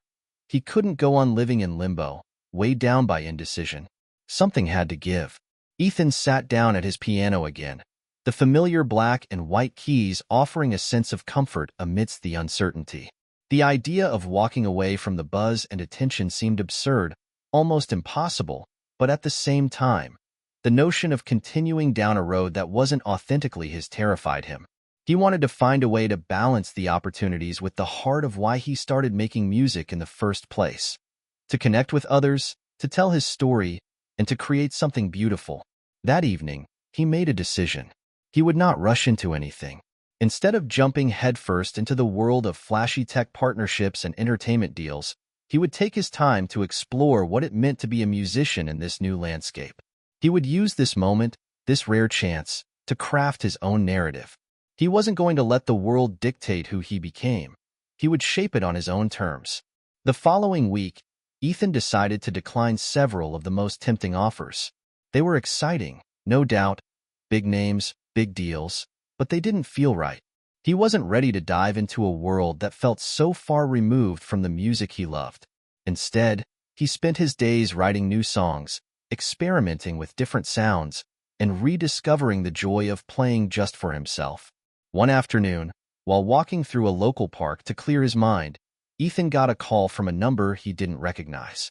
He hesitated for a moment, then answered. "Hello?" "Ethan, it's Anna," came a familiar voice on the other end. "From the event last week. I hope I'm not catching you at a bad time." Ethan smiled, his spirits lifting at the sound of her voice. Anna had been the manager who'd approached him at the tech conference, and although they hadn't talked in depth since then, her presence had been a comforting one throughout the chaos of the past few days. "Not at all. What's up?" Ethan replied, leaning against a nearby bench. "I've been thinking about our conversation," Anna continued.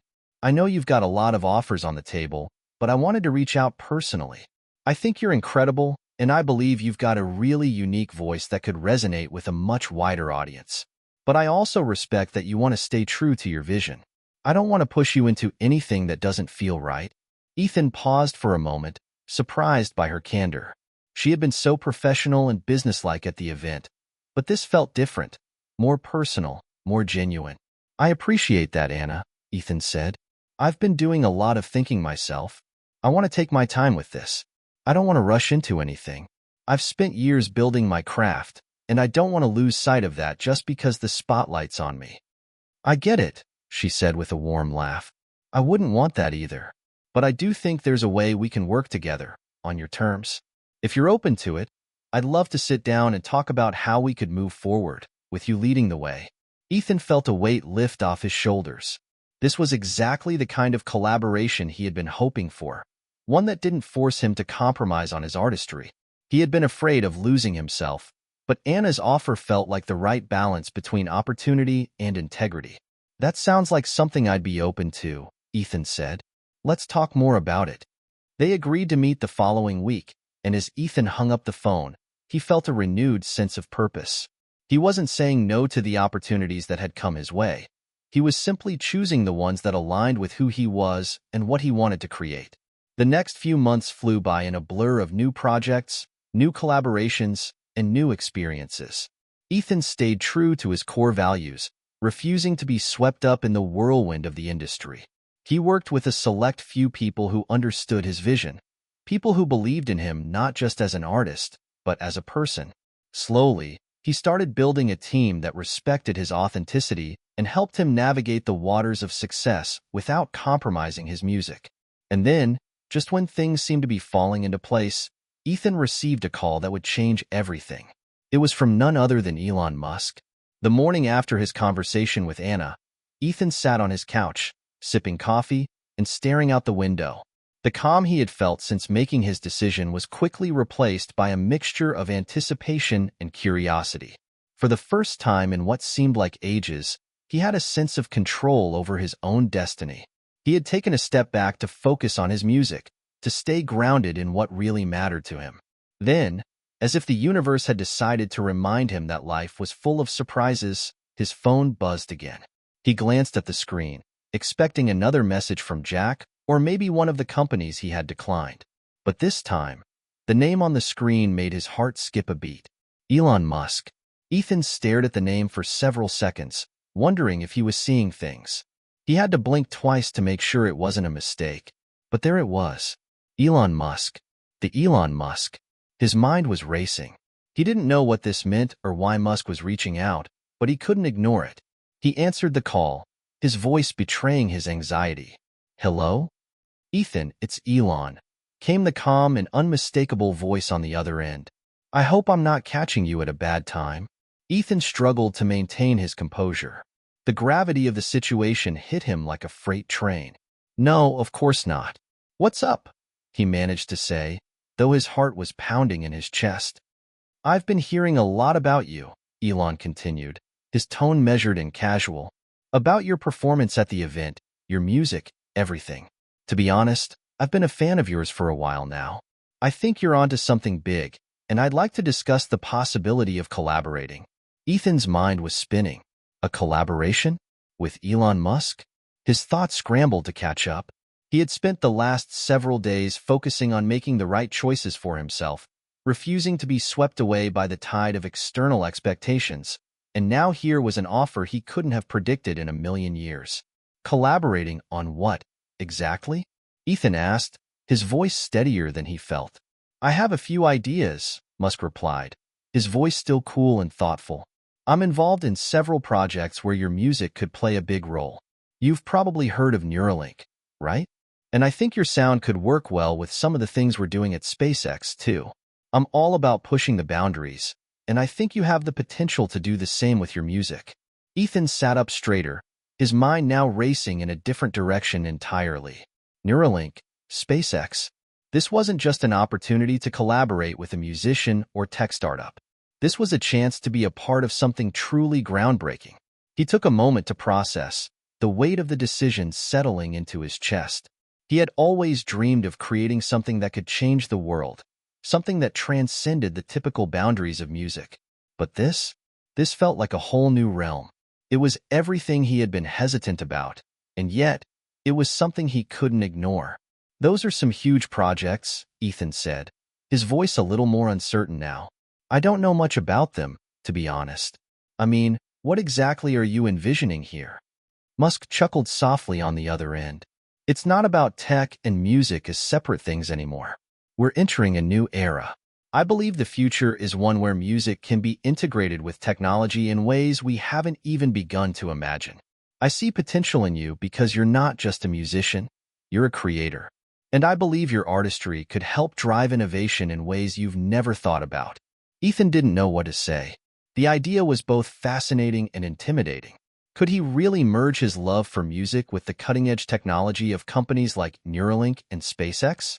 Could he still remain true to himself and his craft, or would he become just another cog in a machine? "I appreciate your confidence in me," Ethan said finally, "but I need some time to think about this. It's a big decision, and I don't want to rush into anything."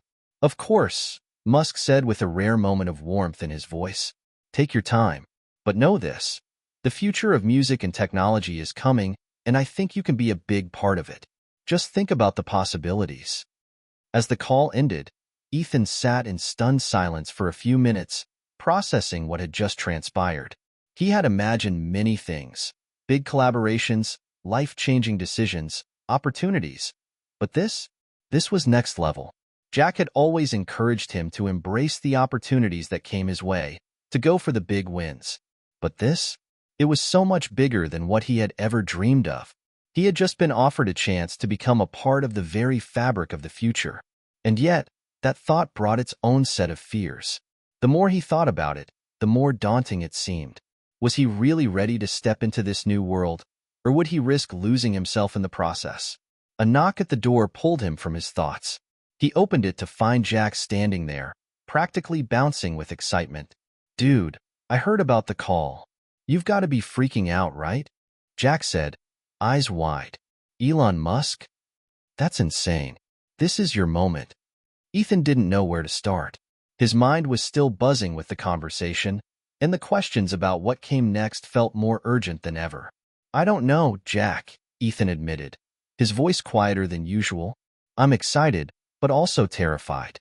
This is everything I've worked for, but I'm not sure if it's the right fit for me. I don't want to get lost in all of it." Jack placed a hand on Ethan's shoulder, his expression softening. "Hey, I get it. This is a huge deal. But don't forget, you're still Ethan. You're still the guy who makes the music that moves people. The opportunities are endless, but you've got to decide what fits your vision. If you're going to do this, do it your way." Ethan nodded, feeling the weight of Jack's words. For the first time, he realized that the decision was his to make, not just in terms of what was offered, but in how he would navigate the road ahead. The tech world, the fame, the attention, it was all part of the package.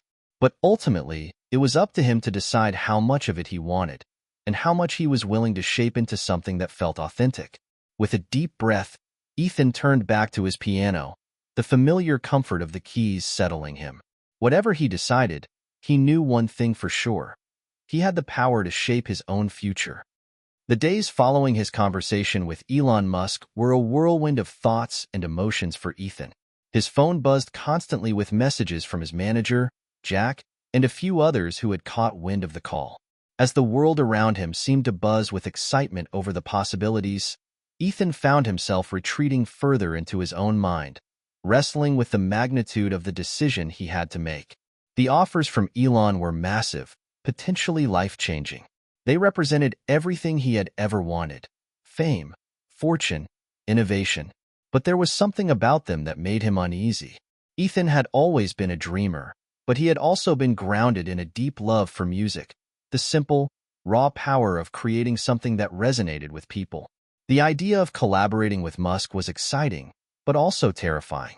He didn't want to get lost in the tech world, to become just another cog in a machine, his art reduced to a mere tool of advancement. He sat at his piano, fingers resting on the keys, staring out the window at the city skyline. There was a stillness inside of him, a feeling that whatever he decided now would shape the rest of his life. And yet, the more he thought about it, the more confused he became. The future was wide open, but the path was foggy. A knock at the door broke his train of thought, and he turned to find Jack standing there, his usual energy dialed up to 100. "You still in here?" Jack asked, stepping inside. "Man, you've been holed up in this place for days. We need to talk." Ethan gestured to the couch. "I've just been thinking. A lot. About everything, you know?" Jack plopped down next to him, his face lit up with enthusiasm. "Yeah, I can tell. Dude, you've got Elon Musk, one of the most influential people on the planet, calling you up. This is a huge deal. You're on the verge of something massive. Don't overthink it." Ethan sighed, his gaze returning to the window. "I know, but that's exactly it. I don't want to lose myself in all of this. I've worked so hard to get to this point, but I don't want to be swallowed by the machine. I don't know if this is the right move for me." Jack leaned back, considering Ethan's words carefully. "Look, I get it. You've always stayed true to your music. But you've got to understand, this is an opportunity that doesn't come around every day. The fact that Elon wants to work with you, that's massive. And it's not just about fame or money. This could change the way people experience music. You could be part of something that redefines the industry." Ethan's mind raced. "I know. I've thought about that. The potential. The possibilities. But what if I lose touch with why I started doing this in the first place? What if I end up just another product in a world that only values numbers and algorithms?" Jack smiled, a knowing look in his eyes. "Ethan, you're not just a product. You're a creator. And no matter how big the platform or how much the stakes are, no one can take away your music. It's yours, and that's the one thing you'll always have control over. You don't have to let anyone change that." Ethan felt a wave of relief wash over him. Jack's words were grounding. It wasn't about the opportunities, or even the collaborations. It was about the music, the heart of it, the reason Ethan started playing in the first place. "I get that," Ethan said slowly, his fingers lightly touching the piano keys. "But I'm still scared. I don't want to lose the authenticity of my work, you know? I want to make music that means something to me, that connects with people. I don't want to get lost in the noise." Jack gave him a reassuring pat on the back. "You won't. You've got this. You know who you are, Ethan. And as long as you stay true to that, nothing else matters." Ethan exhaled, a sense of clarity settling over him. He wasn't going to let fear dictate his choices. The decision wasn't about running from the opportunity. It was about defining how he wanted to approach it. He didn't have to be swallowed by the tech world. He could carve his own space in it, bringing his music with him, just as it was. The key was staying grounded, staying true to the art that had brought him here in the first place. "I think I know what I need to do," Ethan said, his voice firm with newfound determination. "I'm going to take the offer, but I'm going to do it my way. I'll bring my music into this new world, but I'm not going to let it change who I am or why I create." Jack grinned, clearly relieved. "That's the Ethan I know. And hey, if anyone can make this work on their own terms, it's you." With that, Ethan made the call. He dialed Elon Musk's number, his heart pounding as he waited for the familiar voice to pick up. "Elon," Ethan said when Musk answered, his voice steady. "I've thought about everything and I'm in. I want to work with you, but on my terms. I believe in the potential of what you're doing, but my music will always come first. I won't compromise that for anything." Musk's voice was warm, almost approving. "I wouldn't expect anything less from you, Ethan. I'm glad to hear that. Let's make something incredible together." As the call ended, Ethan felt a sense of calm he hadn't experienced in days. The future was no longer a scary unknown. It was an exciting adventure. He had found a way to move forward without losing the essence of who he was. And as he sat back down at the piano, he could already hear the first notes of a new chapter beginning. The days that followed Ethan's decision were filled with anticipation and excitement. He had taken the plunge, agreeing to work with Elon Musk, but with a clear understanding that he would remain grounded in his music. He wasn't about to let the enormous world of tech and innovation overshadow the very thing that had made him who he was, the raw, emotional connection he had with his music. As the team at Neuralink and SpaceX started reaching out to set up meetings, Ethan couldn't help but feel like a small fish entering an entirely new ocean. The more he learned about the projects Musk was involved in, the more he realized just how much potential there was for creative integration between technology and music. But this wasn't just about mixing sound with machines. It was about finding new ways to connect with people, to communicate emotions and stories in ways that hadn't been done before. Ethan had always loved the idea of pushing boundaries, and now, here he was, with the opportunity to do so on a scale he never imagined. The first meeting with Elon was set at Tesla's headquarters in Palo Alto. Ethan was nervous but excited. He had no idea what to expect, but the idea of collaborating with someone like Musk, who had revolutionized multiple industries, was both thrilling and intimidating. As he drove toward the Tesla building, he couldn't help but think back to the time when he was just a kid, dreaming of making it big as a musician. That dream was now more tangible than ever. When he arrived, he was greeted by a sleek, modern lobby and escorted to a private conference room. Elon was already there, sitting at the head of the table, casually sipping a coffee. There was an air of calm confidence about him, as though he had seen it all and was simply waiting for the next big thing to come his way. Ethan, on the other hand, felt like a rookie in a world he didn't quite understand. "Ethan, it's good to see you," Elon said, standing up to shake his hand. His greeting was warm, but there was a sharpness in his eyes that hinted at his usual level of intensity. "You too, Elon," Ethan replied, taking a seat across from him. "Thanks for making time to meet with me." "Of course," Elon said, settling back into his chair. "I've been thinking a lot about our conversation. I know this isn't a typical collaboration, but I believe we're on the brink of something groundbreaking here. I want to combine the power of music and technology in a way that hasn't been done before." Ethan nodded, eager to hear more. "I'm definitely interested, but I want to make sure that whatever we do, it stays true to what I believe in. I'm not just here for the fame or the money. I want to create something that's meaningful, that has depth." Elon smiled, clearly appreciating Ethan's honesty. "I respect that. This isn't just about novelty or spectacle. We're talking about creating experiences that will change how people interact with music. Imagine people being able to experience your music on a deeper level, to feel it in ways that go beyond sound. We could integrate music into the brain in a way that allows for a more direct emotional connection. The technology is there, and I think you're the perfect person to bring this vision to life." Ethan's mind began to race. The possibilities were enormous. He had always believed that music had the power to transcend barriers, to connect people in ways words couldn't. But to have technology amplify that connection, to create a new way for listeners to experience emotion, it was both exhilarating and terrifying. "I've never really thought about music that way," Ethan admitted. "I mean, I've always focused on making music that connects with people's hearts, but integrating it with technology could change everything." Elon leaned forward, his eyes gleaming with excitement. "Exactly. We're talking about breaking down the walls between sound and sensation, between thought and emotion. Music could become an experience that goes far beyond just what you hear. It could be about what you feel in your body, in your mind. We can create new ways to immerse listeners in the music. Think virtual reality, neural interfaces, augmented soundscapes. The potential here is limitless." Ethan's heart pounded in his chest.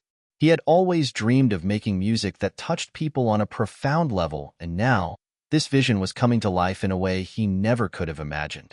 It wasn't just about producing songs. It was about creating an entirely new form of art. A fusion of sound, technology, and emotion that could reach people in ways that felt almost magical. "I'm in," Ethan said, his voice steady. "Let's do it. But I still want to make sure we're doing this right. I don't want to compromise the integrity of the music.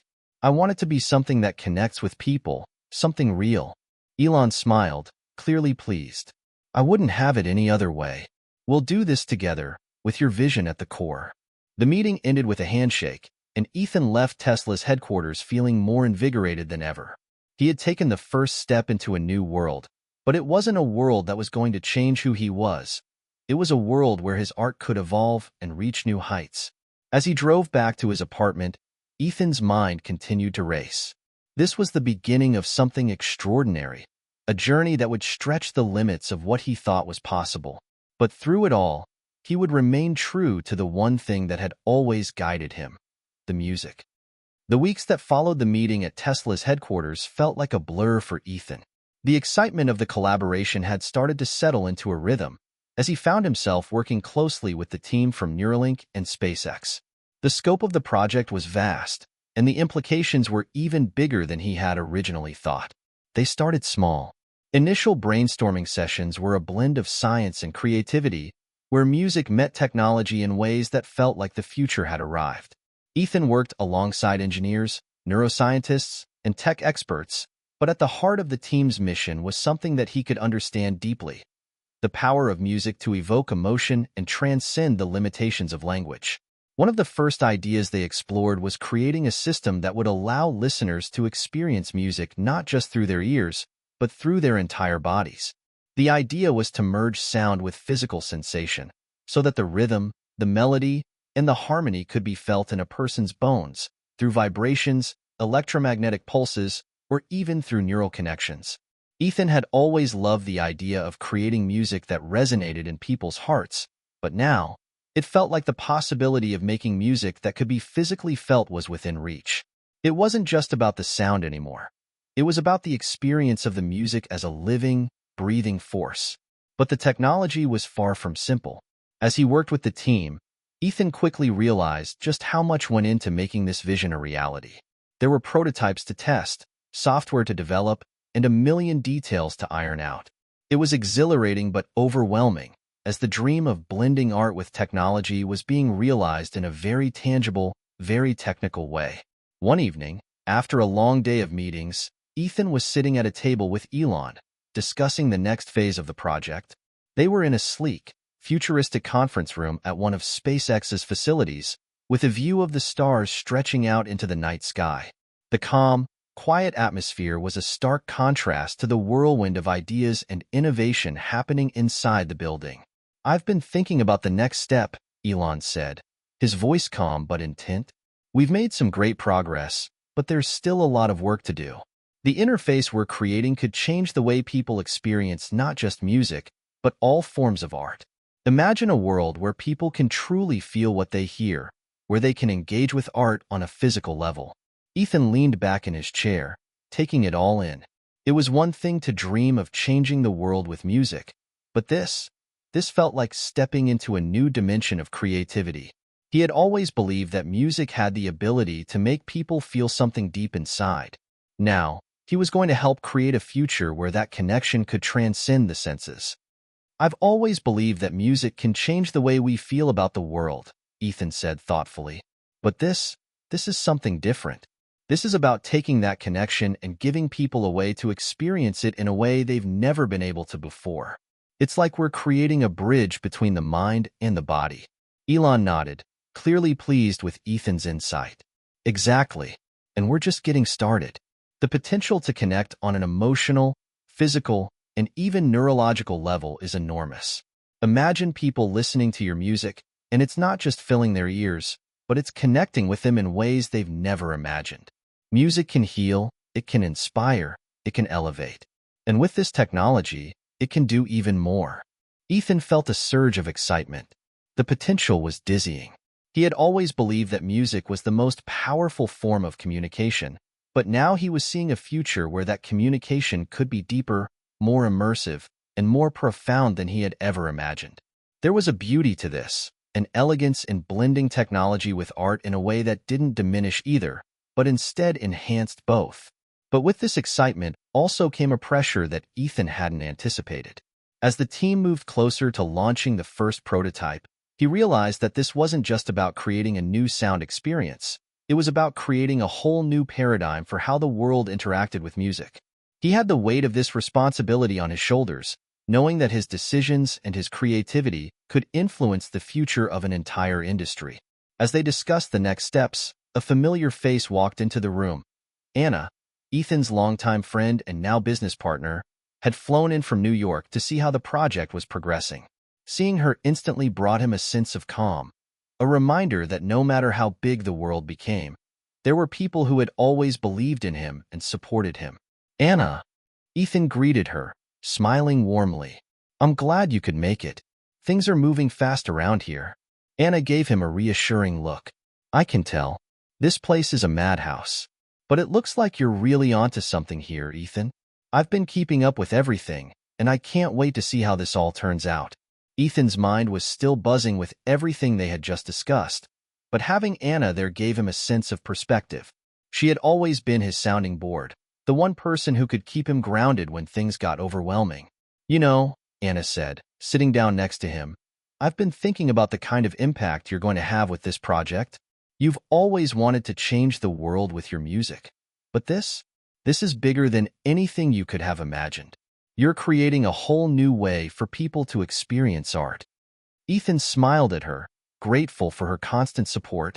I'm just trying to make sure we do it right. I want to keep the heart of the music intact.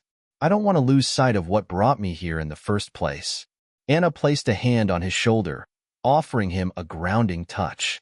You won't.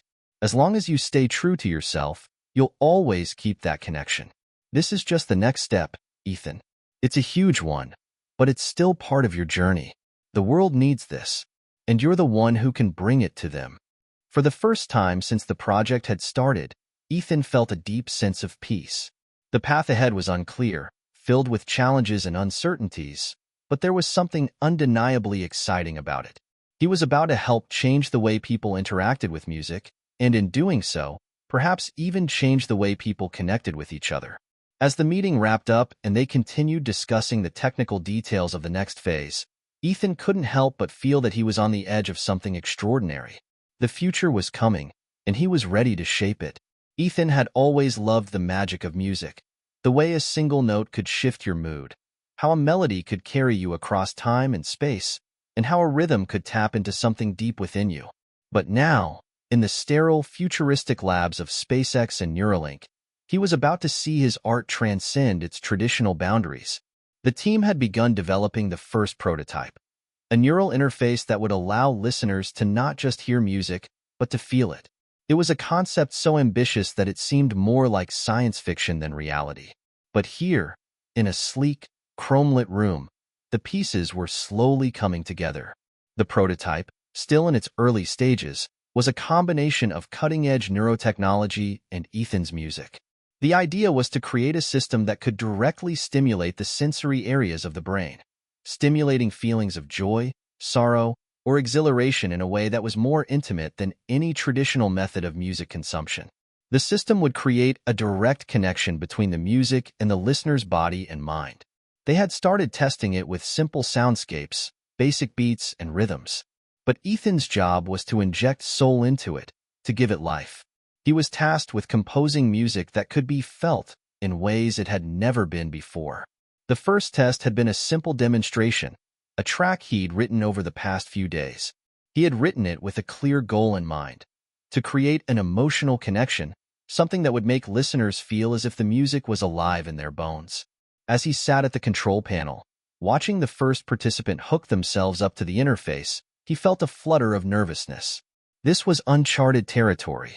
The participant, a young woman in her 20s, adjusted the neural headset on her head. "Ready," she said, giving Ethan a thumbs up. Ethan nodded and pressed the button that would trigger the experience. The room dimmed, and the first notes of the music began to play.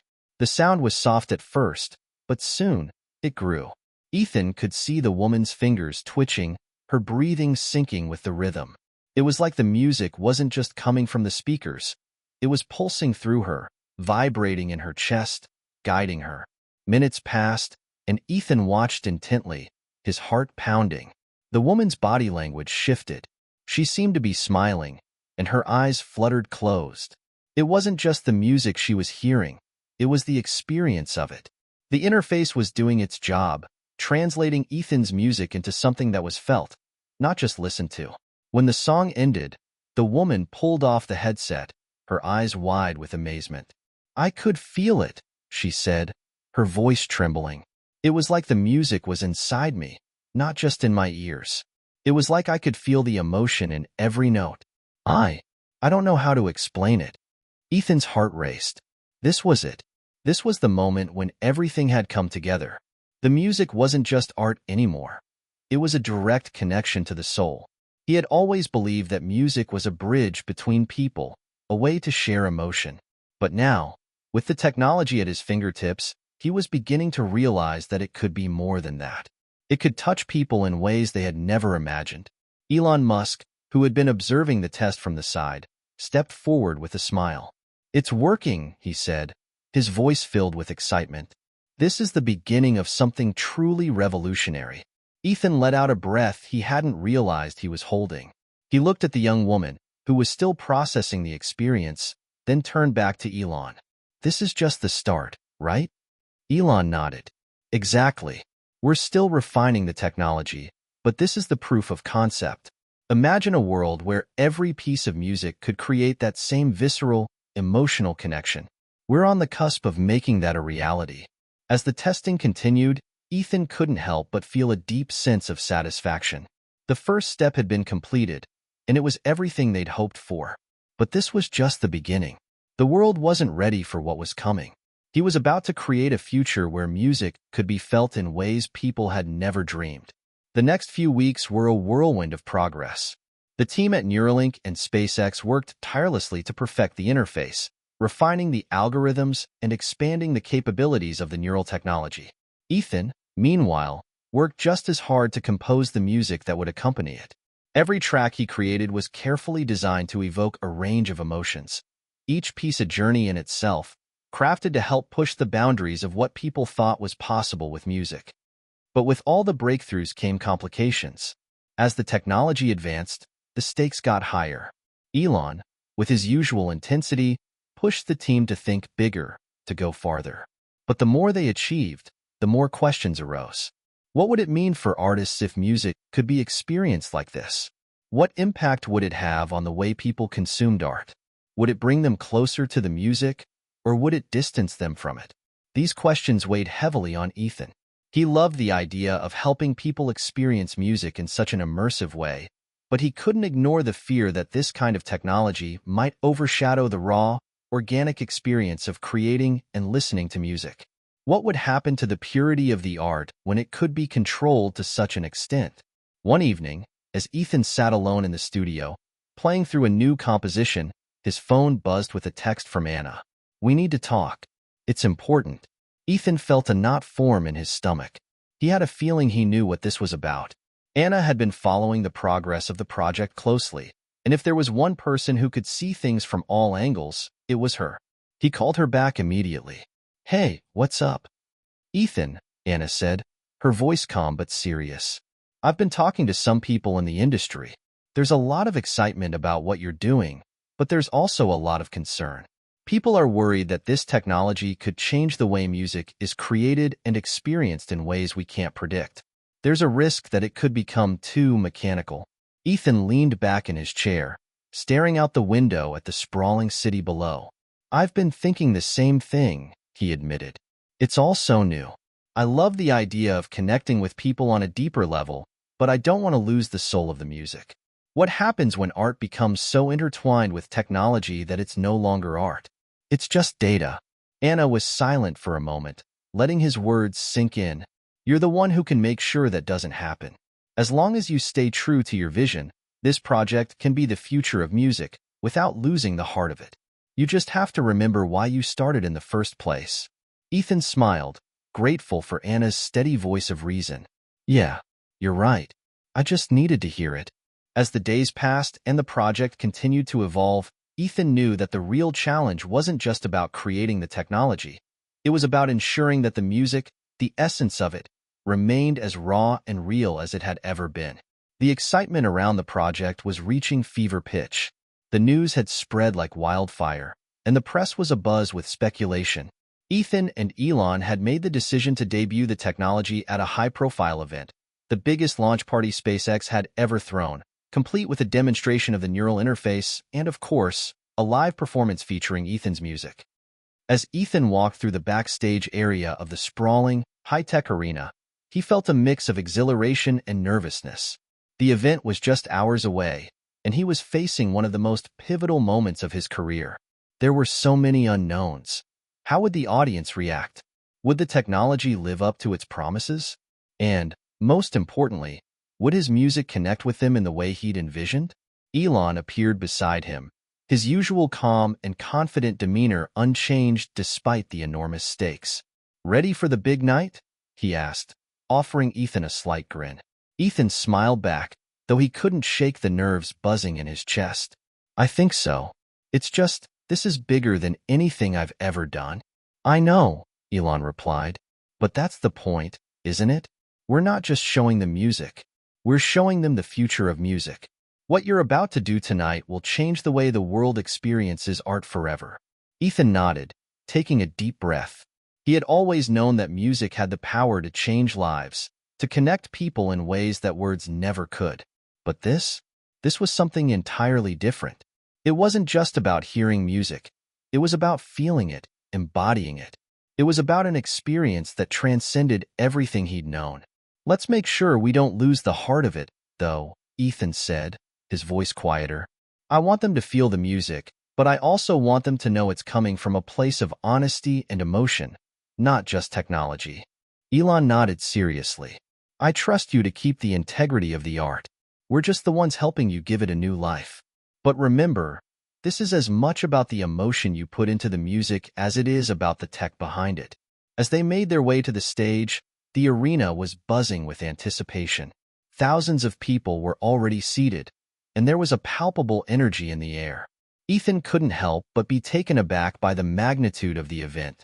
This was a launch unlike any other, an event that was set to introduce a completely new way of experiencing music to the world.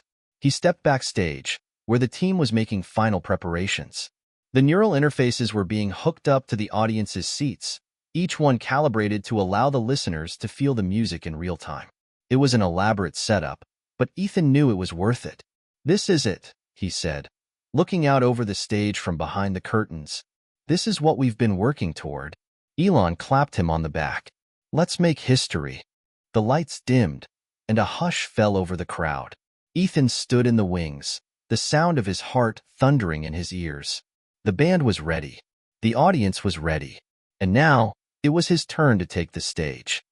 The moment he walked out into the spotlight, the crowd erupted into applause. The energy was electric, a wave of excitement that almost made him dizzy. As he walked toward the microphone, his fingers trembling just slightly, he felt the weight of the moment. But then, as he began to play the first notes of his song, something amazing happened. The sound wasn't just echoing in the arena, it was vibrating. He could feel the music in his chest, in his bones. He had crafted this song with the intention of it being more than just sound, and as he played, he could see the audience starting to react the same way. The music was coming to life. As the song built, the neural interfaces began to transmit the vibrations, the emotional currents of the music, directly into the listeners' bodies. They swayed in their seats, their faces lit with expressions of wonder and joy. It wasn't just an auditory experience anymore. It was something more profound, something more intimate. The audience wasn't just hearing the music, they were living it. Ethan closed his eyes, letting the music wash over him. It was a moment he would never forget. The connection between the sound, the technology, and the people in the room was unlike anything he had ever experienced before. The music wasn't just a performance anymore. It was an exchange of energy, of emotion. As the final notes of the song faded, the room was silent for a beat. Then, as if on cue, the crowd erupted into applause, a roaring wave of approval and amazement. Ethan's heart soared. It was working. The experiment had succeeded beyond his wildest dreams. The technology was as revolutionary as they had hoped, and the music was more powerful than ever. As he stepped back from the microphone and looked out over the audience, his mind raced. This wasn't just about the tech, it was about a shared human experience. For the first time in his life, Ethan truly understood the depth of what he had created. Music had always been a way to connect with others, but now, it was more than that. It was a force that could transcend boundaries, a way to bring people together in a deeper, more visceral way. When the applause died down, Elon stepped up to the stage, his face alight with excitement. "That," he said, his voice filled with pride, is how the future of music is born. Ethan smiled, feeling a rush of gratitude. The future was here, and he had just been a part of shaping it. The world of music had changed, and he had helped create a new reality, one where sound wasn't just something to hear, but something to feel. As the night continued and the crowd's energy stayed high, Ethan couldn't help but feel that he was standing on the precipice of something even bigger. This was just the beginning. The future of music had arrived, and it was unlike anything the world had ever known. The world was watching. The debut of the neural interface had set the music industry, and beyond, on fire. The excitement was palpable, with every major tech outlet covering the groundbreaking event, every musician wondering how it would change their creative process, and every fan eager to try the experience for themselves. Ethan stood backstage, his heart still racing from the performance. The energy from the crowd had left him feeling electrified, like the music he had just played was still flowing through his veins. It was a sensation unlike anything he'd ever known.